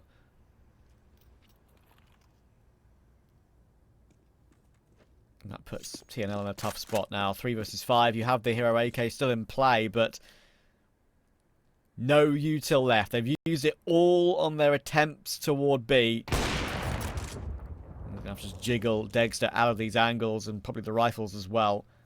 They're locked in with 35 seconds to go.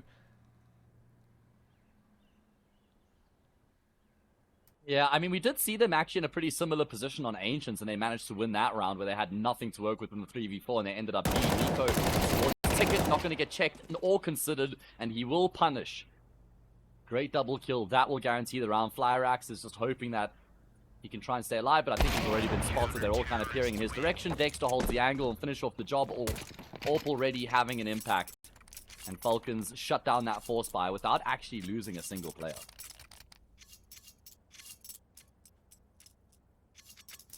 That'll do a world of good. I'm just glad that we've gotten a game here, Trav. I know. I mean, yeah. Obviously, everyone expected this to be a stomp, and it's actually been quite entertaining. Exactly, right? I mean, I think big BC game for me, in my eyes. Maybe probably the most competitive game out of the all the 4 opening round matches today. But, yeah. But yeah. Oh my. That's a pretty decent run boost, actually. He was very much in the air on that one. You could say he was flying. So much damage has been done, though. Yeah, you could. And, well, Flierax is not going to be flying for much longer in the round. No, sir, not without a head. But the util damage has tenderized all the players in towards the top of middle. Falcons, again, could be on course to keep 5 players alive. Be a huge bolster to their economy early on. And, I mean, they're just looking a lot more settled, Trav, compared to what we saw out of them on Ancient. They look very jittery, some questionable decisions being made, some, pretty easy trades being missed. It just seemed like there were a couple players on some different pages on Team Falcons on that first map, but they're looking a whole lot more solid now.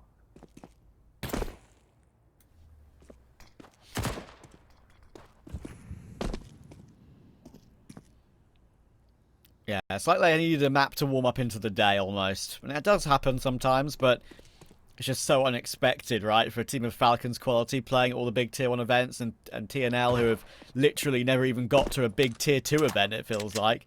Maybe one last year with a slightly different team. Of course, they made it through the open qualifiers with S Chiller from Passion UA. But that seemingly was only a temporary stand-in for that day. Back with their original And we were kind 5. of thinking it'd be a downgrade not having him, but then they won on Ancients, and I'm thinking, all right, well, maybe Onyx is the future, but it has been business as usual since then. First gun round.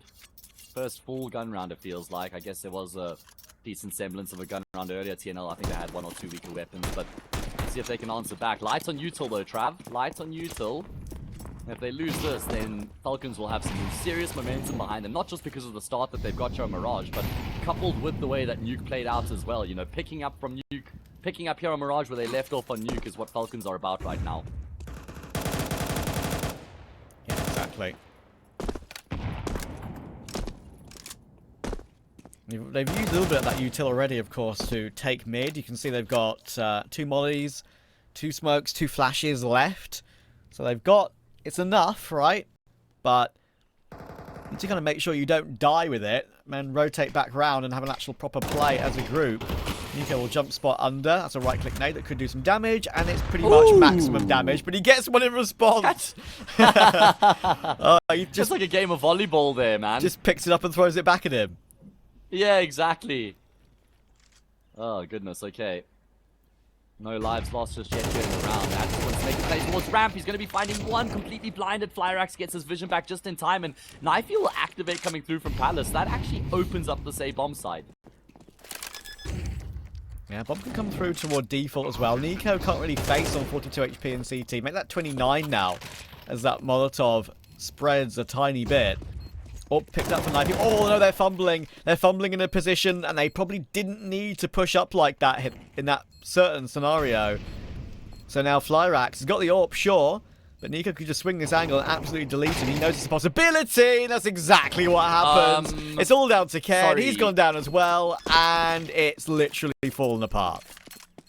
That shot there from Nico is just disgusting, stepping into the scope of his opponents and taking his head off. But there was a very small detail in the retake there, which cost TNL heavily. And it's the player who was flanking through CT. They had a player go through Sniper's vent, wrap around CT to flank the Team Falcons players that were retaking, and he was running, Trav. He was running, so Tess says, here's the steps. That's why he goes back, and he actually clears CT, kills the flanker, and then from there, Falcons have a much bigger advantage. Even if Flierax had hit the shot with the AWP, I think he probably still dies to the connector player. So whoever that was wrapping around the Falcons players retaking was just moving way too quickly. He didn't actually have to run either, because Flierax was still posted on CT. He should have been shift walking.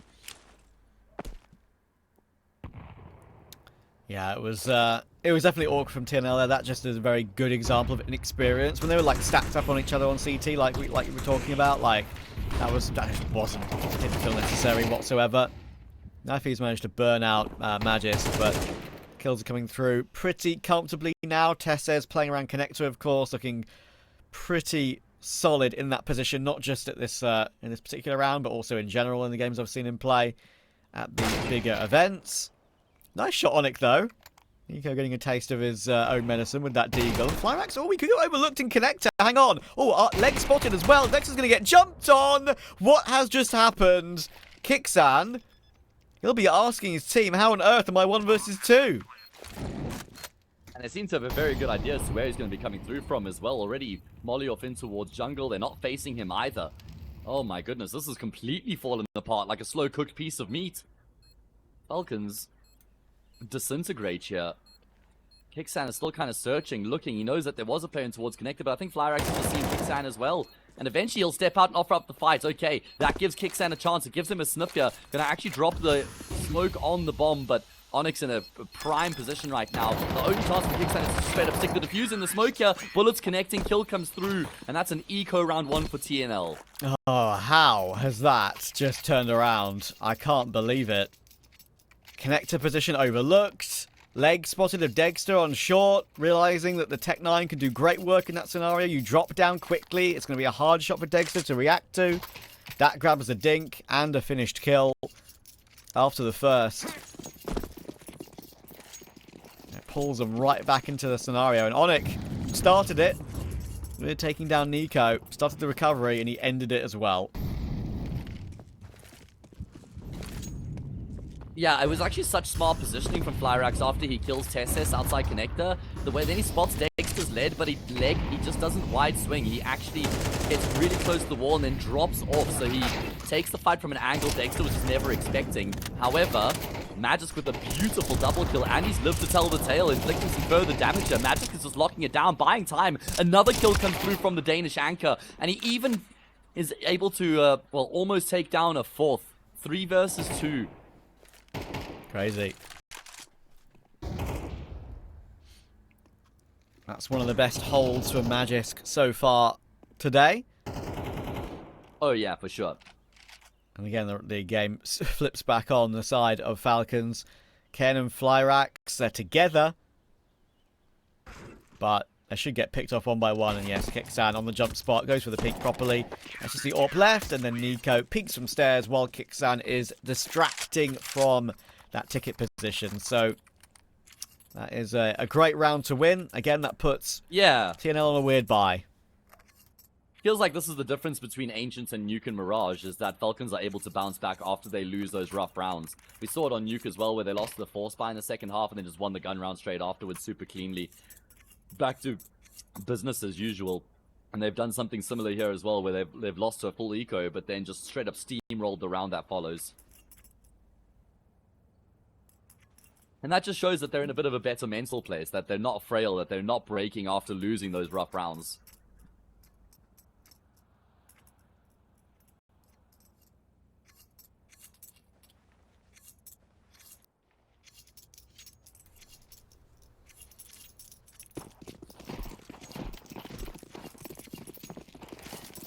Alright, here we go. It is going to be another eco round for TNL. Decent amount of firepower behind them. Hero AK on Knifey, some upgraded pistols. Already won one round of this nature where they arguably had less to work with. Indeed. They need to break open the top mid smoke, but no one in window waiting for Knifey to have a go at.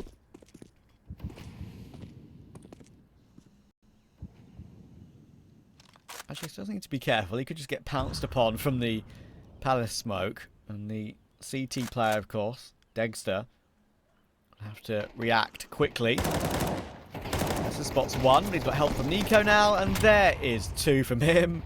HE comes flying in to get that trade on toward Ken. And Magis is just helping out. Tessus will get the last as well. Pretty comfortable for Falcons. Now they have at least a tie on the half confirmed already. And it probably should be at least 7 or 8 from here. Yeah, a nice combination in towards mid coming through there from Falcons. It's not like they give up the entirety of mid and allow themselves to get pounced on, but they're also not fighting for mid tooth and nail. Just everybody on the same wavelength, combining, making sure that they peak together. Any trades that were necessary would have come through, and there was never a sign of that round getting out of control for Falcons. So they've righted their wrongs compared to the previous anti-eco as they double up on their opponents. This is a big gun round now for TNL.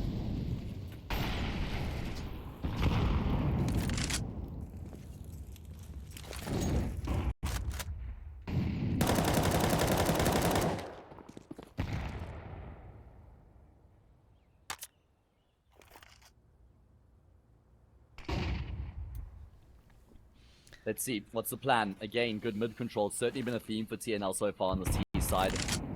And like I said, Falcons haven't been directly hardcore contesting middle, but they certainly are fighting for Cat. They're fighting Connector. Shot. So there's a degree of competition coming through, or contest in towards mid. And as you say, Dexter, the difference maker. He's the one who activates and Connector to get an opening kill. Tessus will take Onyx as well. I do think Dexter is at a stage right now on this, on the heroic core as well as now on the heroic core and Falcons, where like, I think he's very good. And when he's on, he can probably be one of the best in the world. But getting that on state of Dexter is, I wouldn't say it's rare, but I would say that it's happening more often than it used to be. And that's why I think he's improving his form and improving his rating. But I still need that extra like 5 to 10% from him to like really be a superstar that I think we know he can be.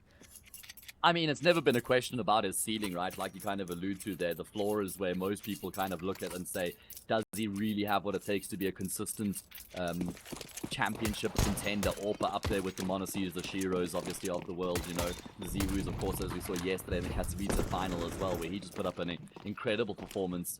And I think that Dexter has a very similar ceiling to all those players, but we just need that consistency to improve, as we see Dexter and Magis combining, say the names, and well, they come to the forefront of the round here. Great lockdown defense on this A-bomb side. TNL not even able to set a foot on that A-bomb side.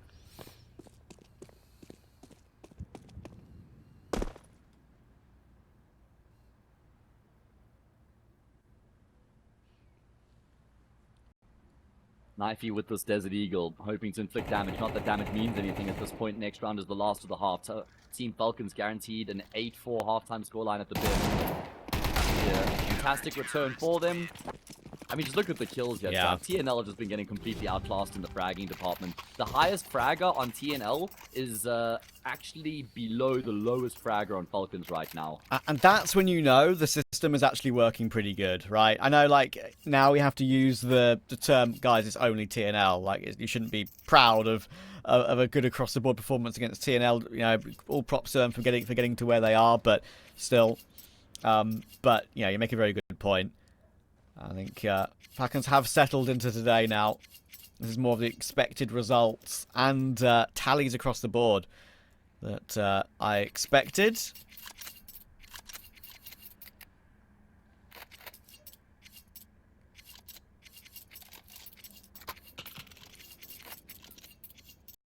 Well, let's see if they can get themselves a 9th here. As you say, everything coming together beautifully. You can see that they're just 2 kills between the top and the bottom for Aggro and Falcons. That is something to marvel at. Open play for Flierax. Is there a change up here in the approach? Again, it looks like it's going to be just more kind of going through the motions here.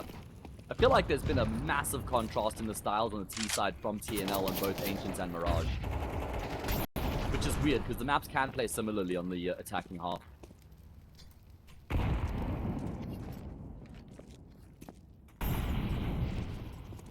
I feel like we've just seen them playing a far more default-esque approach here on the T side of Mirage compared to Ancient, where it was fast, it was furious, it was in your face, it was quick changes from one direction into the other. Very difficult to keep track of what was going on. Whereas here, it's been a lot more static, more docile, more defaulty. Dexter, Nico in towards middle, Tesses on Catwalk. That's been the trifecta of players here that have been bossing this part of the map for Falcons throughout the half. Yeah, a little bit too split up from TNL, a little bit too, I guess you could say, one by one in general over every single mid play. It's been giving Falcons free entries, freebies, basically. Yeah, there's been no trades. No trades, and players are split up over the map. And you can't give a team of Falcons quality that sort of opportunity. You can see what it's done to the KDs across the board. If you don't flash Dexter off of an angle, he's most likely going to kill you. And if you don't flash any of the riflers off the angle, they'll most likely instantly headshot you. It's knifey 1 versus 4 it would be. They've won a pretty fun eco round in this half of Team Next Level. They've got themselves in the game. They won the pistol, of course, as well, don't forget, in the conversion. But that's all they've got to speak of. It's Dexter holding the line, and it's a great half across the board from Falcons. 9-3. The series is almost over in their books.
A big sigh of relief for Falcons. They're now in a much more comfortable position than we thought they would be after Ancient. They're now relaxed, I would say, playing their game, and all playing their game to a very good level as well. TNL, they've fought excellently, and they'll be very much proud of some of the rounds they've won in this series, but this pistol is now non-negotiable. They're working their way up towards short. A lot of damage, but that nade is all they have to speak about. There's no kills, and Onyx will get run over by Tessas as well. This looks like a Falcons pistol. Yeah, and with that, a Falcons map and a Falcons series as well, because how in God's name do TNL recover from a 10-3 deficit when you don't have the money to even have a decent buy? A 10-3 deficit. That's the investment? No, you said deficit, I'm pretty sure. Deficit. I did? Okay. Because I was thinking of saying investment in my next sentence, and then my brain was like, wait, did we just say that or not yet? Either way, it is going to be job done here for Falcons. Double digits going to be coming through for them. Listen, Matt, we've casted a game today where TNL took a map up of Falcons. Like, I know, our my brain is fried. Brains are scrambling right now. Exactly. And I guess the one thing I will say is, despite the fact that Falcons lost that first map, and I mean, quite brutally so, even though it's only 13-9, they only won 2 gun rounds throughout the map, they've had a very good comeback in the series. Yeah, cleaning up Nuke, there was never really much of a concern.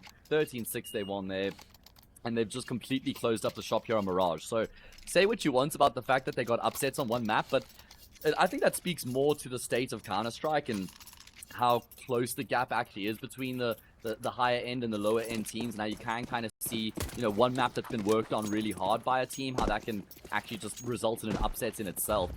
I don't think it's like a basket case or like a dumpster fire for Falcons as it might have sort of looked originally. Yeah. I don't know. Maybe I'm on the copium. I'm not sure, but well, listen. I think that, yeah. I think if they beat Betboom on Amiga comfortably later today, then we can say, okay, it's all good. Business as usual for Falcons at that point. Yeah. I'm just saying, at least it's not like they've had to go into OT on map 2 to beat TNL and then like a 13-10 on map 3, right? Yeah. It's been a good statement in terms of how they've responded after losing Ancients. I think that's the point I'm trying to make more than anything else.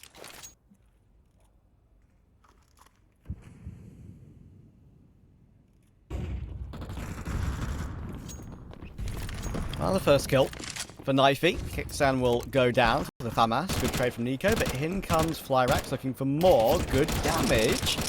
And Magisk, only just been able to find that quick kill in return. 7 HP off the back of it. It's a 3v2 for TNL. Onyx is here, but it'll be mollied out and mollied into the open. It's a good catch from Dexter. There is a big flank from Magisk to worry about, though. He should go down. He's worried about it, but he's one tickle from death. Dexter will try and get the bomb planted, but here's Darry with the freebie. So now it is all Dexter with the Galil. Plenty of positioning to deal with here. And he's actually managing to crouch his way in toward Van, at least the edge of it. Thought he might try and play the headshot position, but no, he's going to continue to play around the site. Now he's been spotted out. Darry can push forward, try and pinch him. Empty pillar he's now been able to move to try and at least get one fight in the open, but he's unable to do that. And that is a bit of a nice little recovery from TNL there. Yeah, strong force fire. I mean, Falcons do keep things very simple in that round there. Maybe a little bit too simple, maybe not enough respect. And I think that a big misplay for Falcons in that round was actually trying to duel with Knifey, who was it Flierax or Knifey? I don't know. But the player who was on Catwalk that was looking in towards the apartment's window, that was the only player who had any sort of tabs on the B-bomb side. Had Falcons just thought, right, cool, you can chill there, we're just going to jump into the site, then I think they would have had a much easier time of it. I guess in the same breath, they didn't know B was completely open, so probably a little bit reluctant to just commit all in. But yeah, TNL keep themselves alive a little bit longer here by winning the force fire. Good flash top mid there just to force kyxsan off the angle on the scout brought up here. It's not a force from Falcons. Ow. That's meaty. 93 damage on Nico, over half of kyxsan. And a chunk on Magisk and Dexter as well. They get a little bit kill hungry. kyxsan will punish them for that one. Actually, that does mean Nico grabs an AK. Dexter will take it on a lot healthier 85. But, yeah, should be no issue here. Just need to be careful, TNL. It gives them a very vague lifeline in the series, taking this round against the Eco. Closing the gap to 5 again. So, anything they'll take at this point. Especially to keep their money strong. They can't afford to lose numbers in this round. Yeah, it's a good point. They can't be in a position where if they lose a round, they get economically reset. And Ken towards mid does a great job. He's got some air support coming through there as well with the nade that flies over. And there will at least be another kill there for Falcons. So 2 frags, at least something to take away from their eco. Was the Hero Scout worth it though, Trav? I don't think so. Agreed. Sure, kyxsan can, like, has a Galil and 1 bit of util, which is what he would have wanted to work with, but, well, not what he would have wanted to work with. It's okay for a gun round, and as the IGL, probably you don't have too much of a worry about that, but I do sometimes think a singular scout, Dust 2, sure, that gets pulled out all the time because of the long ranges on that map, but Mirage, not for me. Yeah, I certainly think there are better maps that lend itself to that option. Either way, Davey with an AK has been able to draw blood. He's taken Nico's head clean off here at the start of the round. I mean, if they can win this gun round, TNL that is, then maybe we actually start to have a little bit of a conversation about Mirage not being as done as we had initially thought. Yeah, it's a good start. The Falcons' T sides have overall been very 50-50 in terms of what looks good and what hasn't, and Tessa is very much concentrating on the possibility of someone being near that con smoke. Not the case. Davy gifted 2 kills, and back's turned again. Just got focused towards short. MP9 gets the last. 4 players alive, 2 MP9 kills, and a free AK. Falcons back on an eco. That's only going to be the gap turning to 3, you would think.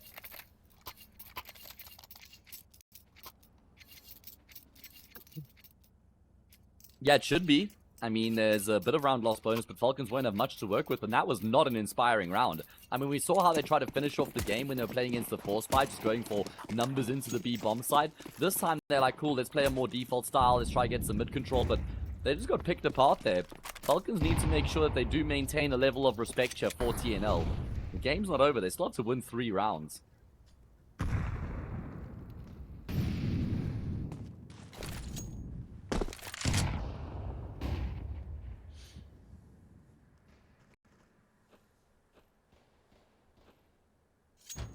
And T-side rounds as well, which can never be a walk in the park when someone like TNL is super motivated as a big underdog, and as you sort of spoke about earlier, with completely nothing to lose.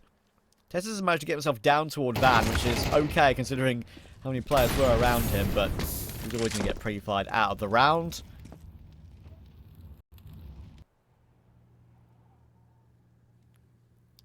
And not much to be found. Could be easy pickings here for TNL, who really weren't able to get much going on Nuke at all, so some momentum will certainly be well received here by them.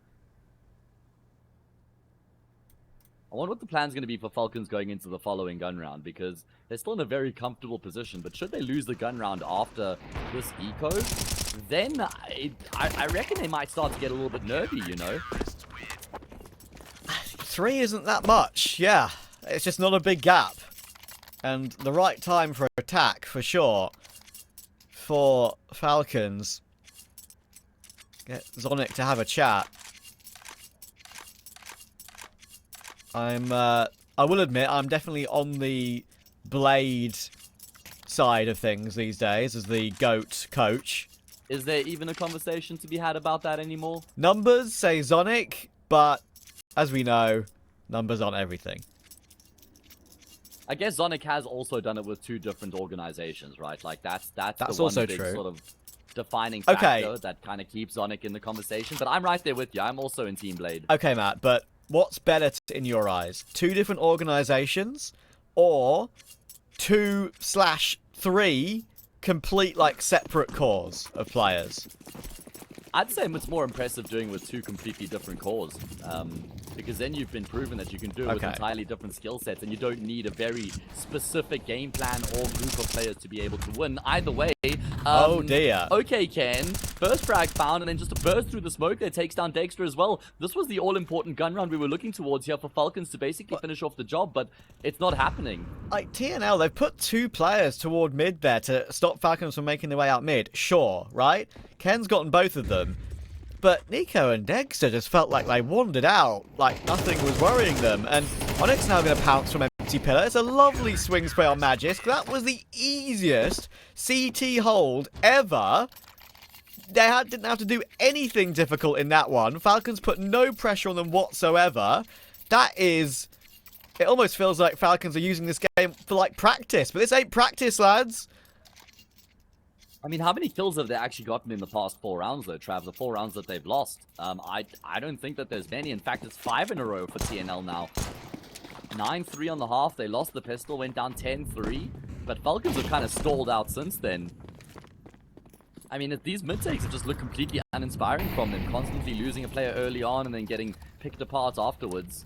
I think just keep things simple. Go back to the drawing board. Throw your early, middle, util, and then just try and execute into the A-bomb site. They're going to do something similar, except towards the opposite side of the map. Mid-util early on, and then a big burst into B. Okay, here we go. The site's clear now. Ken's going to have to fight for it. Maybe the site's not clear. He's actually fighting for it more than I thought. Kess is in a great position. And Nico taking Flierax is probably going to make it safe. And, well, no. Just like the last round, it ends as quickly as it had begun, but this time in Falcons' favour. They just throw caution to the wind, and that's because they don't have much expectation in the round. Because it's that eco, they've just thrown caution completely to the wind, burst into the B-bomb site. Very good util usage. I like that there was so much emphasis on the mid-util that was being thrown there as well, just to try and keep TNL's focus towards that part of the map, but boy do they deliver over towards B and win a vital round there to stop TNL from closing the gap even further.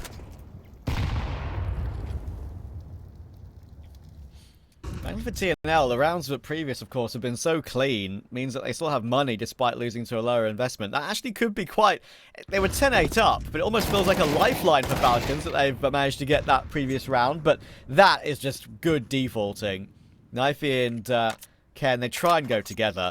They try and go for a bit of aggression to take control of the map once again, try and use their aim to the best of their ability, but Tessez and kyxsan were very ready for that, and with Nico finding one as well, again, very quickly. These rounds haven't exactly been slow. It's the anti and opposite. Nice foot. Anti and opposite of old Na'Vi and VP right now, but it's going to be Falcons taking a 12-8 lead.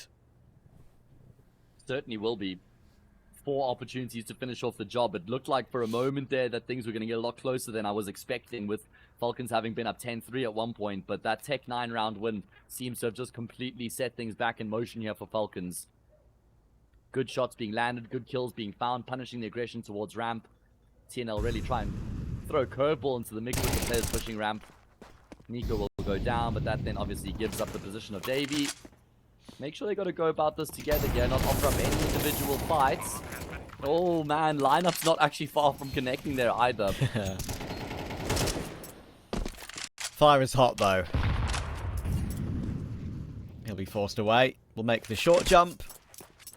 But it's not a short jump that's going to gain him any traction back into the round. Just a save of the AK. I mean, I say that. Hang on. If he goes Palace very quickly... No, there's not enough time. No. Never mind, he's playing for exits. If the timer was like a bit, maybe a quarter higher, I think maybe he could get himself close to Palace and jump onto the bomb, but... Maybe gamble they hadn't run away from it. But yeah, playing exits is absolutely fine. I think Falcons probably just FF if that happens to them, honestly. Like, how do you, oh, he's got the AWP. Come back from that. At least he gets that. That's a nice little trinket offered up to him by the bomb explosion. 12-8. Falcons have got themselves up to map and series point. They've recovered very well after losing that opening map, and now they just have to finish off the job. Yeah, I can't believe we were even on Mirage, if I'm completely honest with you. That first map will be one to remember. Not for Falcons, but for everyone else.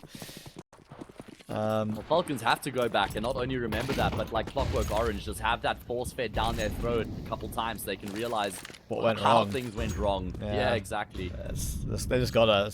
That's what you got to do to be better. Look at Learn this. from your mistakes. Magic's peeping out, should die. Ken gets one, swing on the second, not to be. Tessa's trades. There are 2 players quickly on the rotation. They're going to play near bench, they're going to play near CT. But Nico is very much wary of that possibility. Knifey will get 1 from that ticket box, but 3 versus 3. Oh, Knifey doesn't see Nico on his left. Open your eyes, my friend. Maybe a bit of 4x3 there. I feel like it was on his screen, though, even if he was playing 4x3. But Tess says that plant has not gone down. Another kill coming in from Flierax to deny a plant. We saw a number of those from Knifey on Ancient. And suddenly, kyxsan, he's managed to pick up the bomb in that madness, which is actually pretty good. And he does have a path to go toward the B-bomb side. Yeah, he knew for a fact that both the remaining players were in CT. So that's why he's able to scoop up the bomb and, like you say, has a good read as he shifts in towards the opposite side of the map. Bomb plant going to come through. TNL have got kits and they've got smoke grenades. They've got everything they need for this retake to come together. And kyxsan's going to go into apartments, which can be a difficult place to play from once they know you're here if you haven't been able to get a kill in the 1v2. If you can get a frag and reduce it to a 1v1, then it becomes really difficult to root them out of position. They've got a smoke and a kit. Will kyxsan judge this to perfection or not? The plant's in a good area. He's seen where it is, but he's going to have to pounce at some point. He's going to jump out, but not the first kill. No. Even if he gets that kill on Davi, he would have gone for a transfer, and it would have been very hard to hit it on Flierax, I feel. Yeah, but I'm just thinking, go for the kill on the diffuser in the smoke. Because you can kind of use that pillar as cover, maybe kill the guy in the smoke, and then you yourself use that smoke as cover. So don't jump out? No, jump out and jump into the smoke and try and kill the diffuser. Just bypass the guy who's covering him. Yeah, I guess, you know, he landed and crouched immediately, right, to try and get accuracy. So then saw the player on the right, I was like, this plan's not working then. Maybe he did kind of have that's the idea in his mind that you described, but yeah. Alright, well, TNL live to fight for another day, and Trav, if they win this, 12-10 becomes 12-11. And I was waxing lyrical about how good the recovery had been from Falcons, how they cleaned up on Nuke, and they were about to have cleaned up on Mirage. But if this goes 12-11, that's anything but clean. Ken, very stuck, played his position before, but wonderful timing on Nico. Only a dink on Magisk though, but it's enough. 1 3/4 could be enough, but Magisk, he knows as a default player, great swing, great take, even being so low. And that CT rotator, well, he's done it again, Flierax. How does he keep doing this? Oh! He's no-scoped Tess's as well, and he's even managed to flick up to Magisk. What is going on? He's denied the plant again. He stopped the CT push with a no-scope, and there's a big flank from Onyx. Oh my word, Flierax has been a bit of a mainstay throughout this entire series. He was amazing on Ancient, and he's showing up again when they need him. Well, Trav, you asked what on earth is going on. I'll tell you what's going on. This game is going on. For longer than we certainly had expected. It was 10-3 at one point for Falcons. And they're going to spend all their money here again as well. Oh, they're rolling the dice. They have got max round loss bonus behind them, I suppose. But you've got to imagine they're breaking a sweat right now. It looked like the game was as good as done. But TNL are showing some grit, some tenacity, some mental fortitude here. Proving that that first map wasn't just a fluke.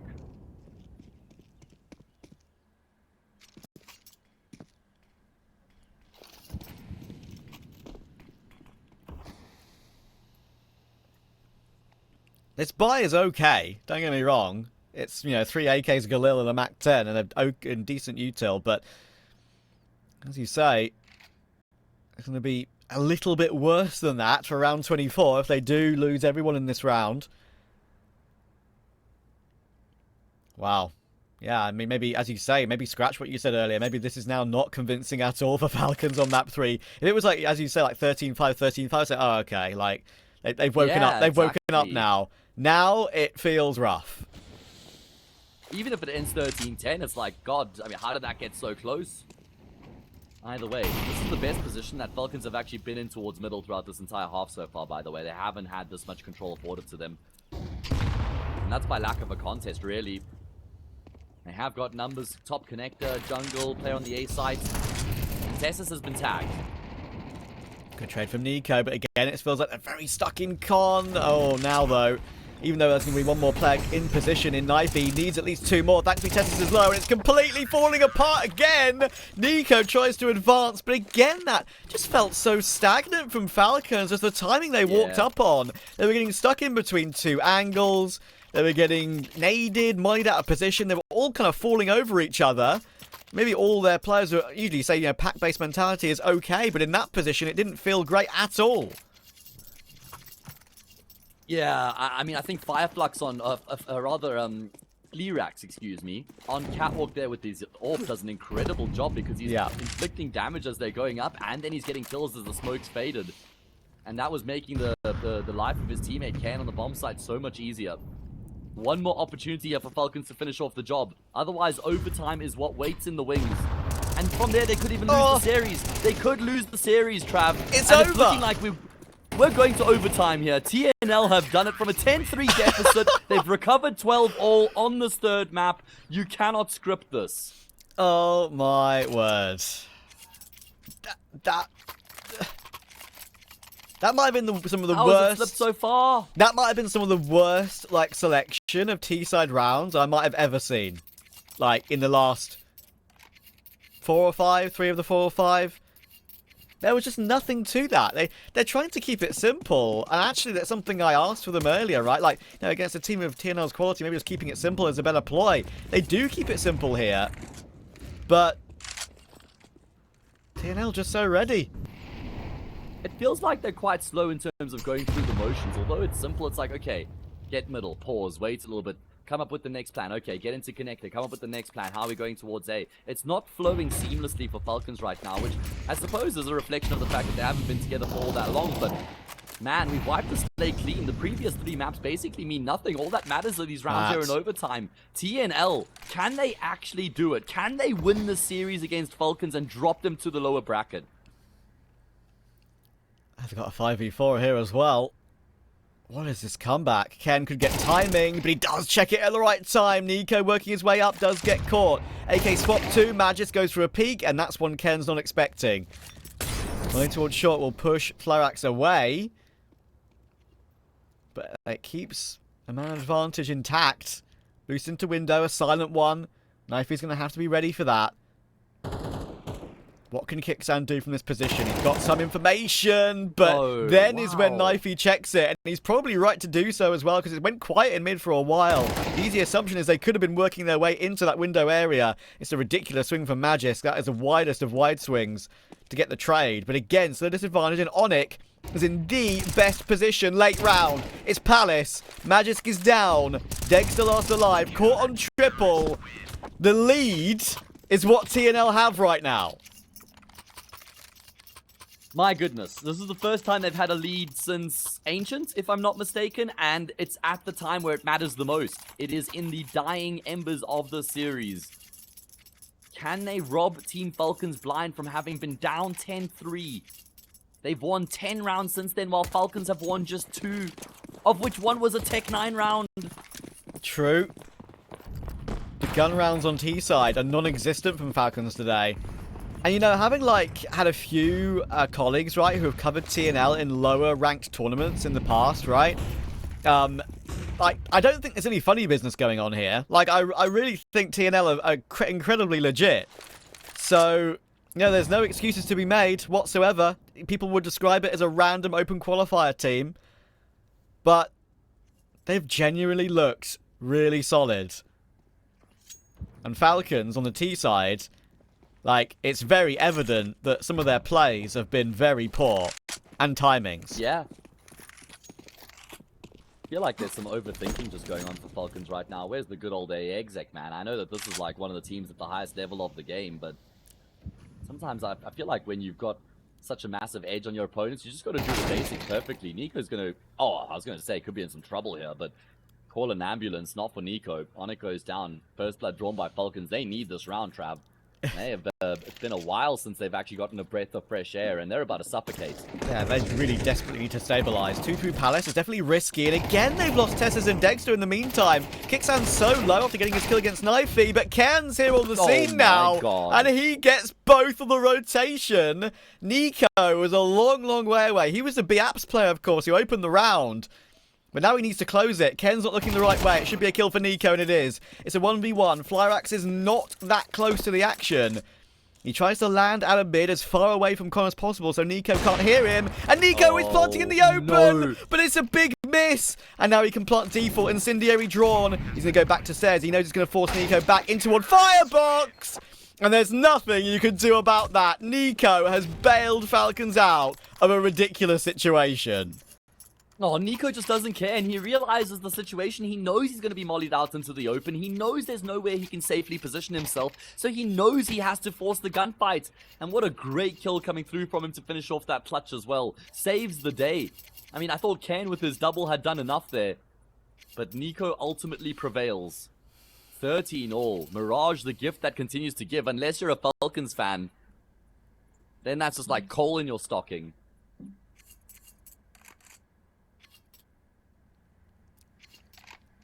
And that's not what you want. That is one that's gone away from TNL, though, and they'll know it. Tac pause at the right time just to settle down a little bit from that one. And Flierax has had a pretty great game. Hasn't missed much, it has to be said, but that was a sitter he missed on Nico. That's true, you're right. Actually, got to highlight that because that would have been the kill to just lock in the round and make it 14-12.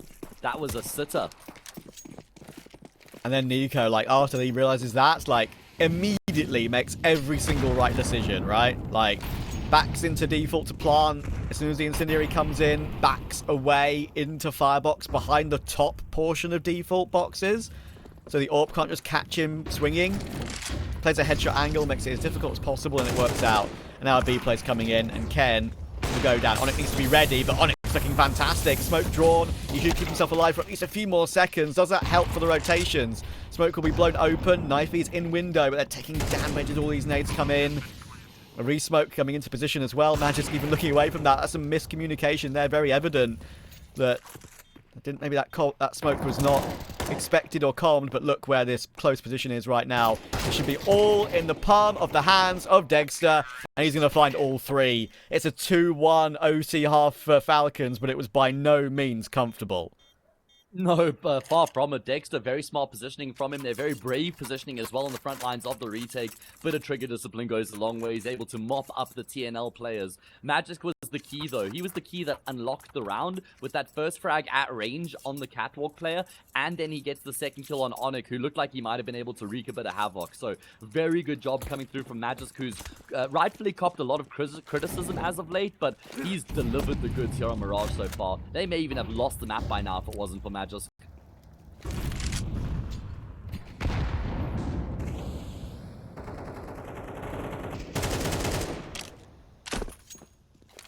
I think Falcons have probably aged a couple of years from this series, Trav. I know I have.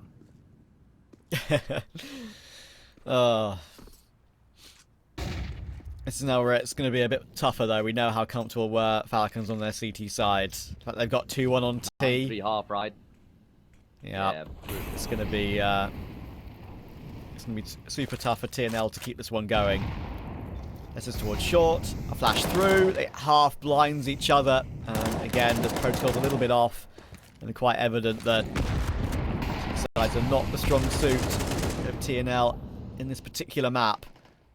Where the regulation went. Tessers, I think, saw chair there, as you can see. A little jiggle. It's a big miss from Flierax as well. Finally traded by Ken. Nico fighting in window all by himself. Just tapping away, bursting away with the M4A4. Will now get flashed in, but only a dink. Dexter now will get forced off the angle. He knows there's a possibility of stairs, and that's good awareness. To be worried about it, get one, and then fall away. 2v3. Very smart decision making there from Dexter, able to remain or keep his team with the one-man advantage. Can he damage the planter here? First shot not going to connect. Second shot does, though. Onyx has been tagged up. Going to make Testis' life a little bit easier. kyxsan rotating through from connector. It's only Ken left remaining out in the open. Had to force that fight there with kyxsan, but he comes off second best, and it means Falcons have once again gotten themselves up to map and series points. The difference this time, though, is they have two of them on the CT side.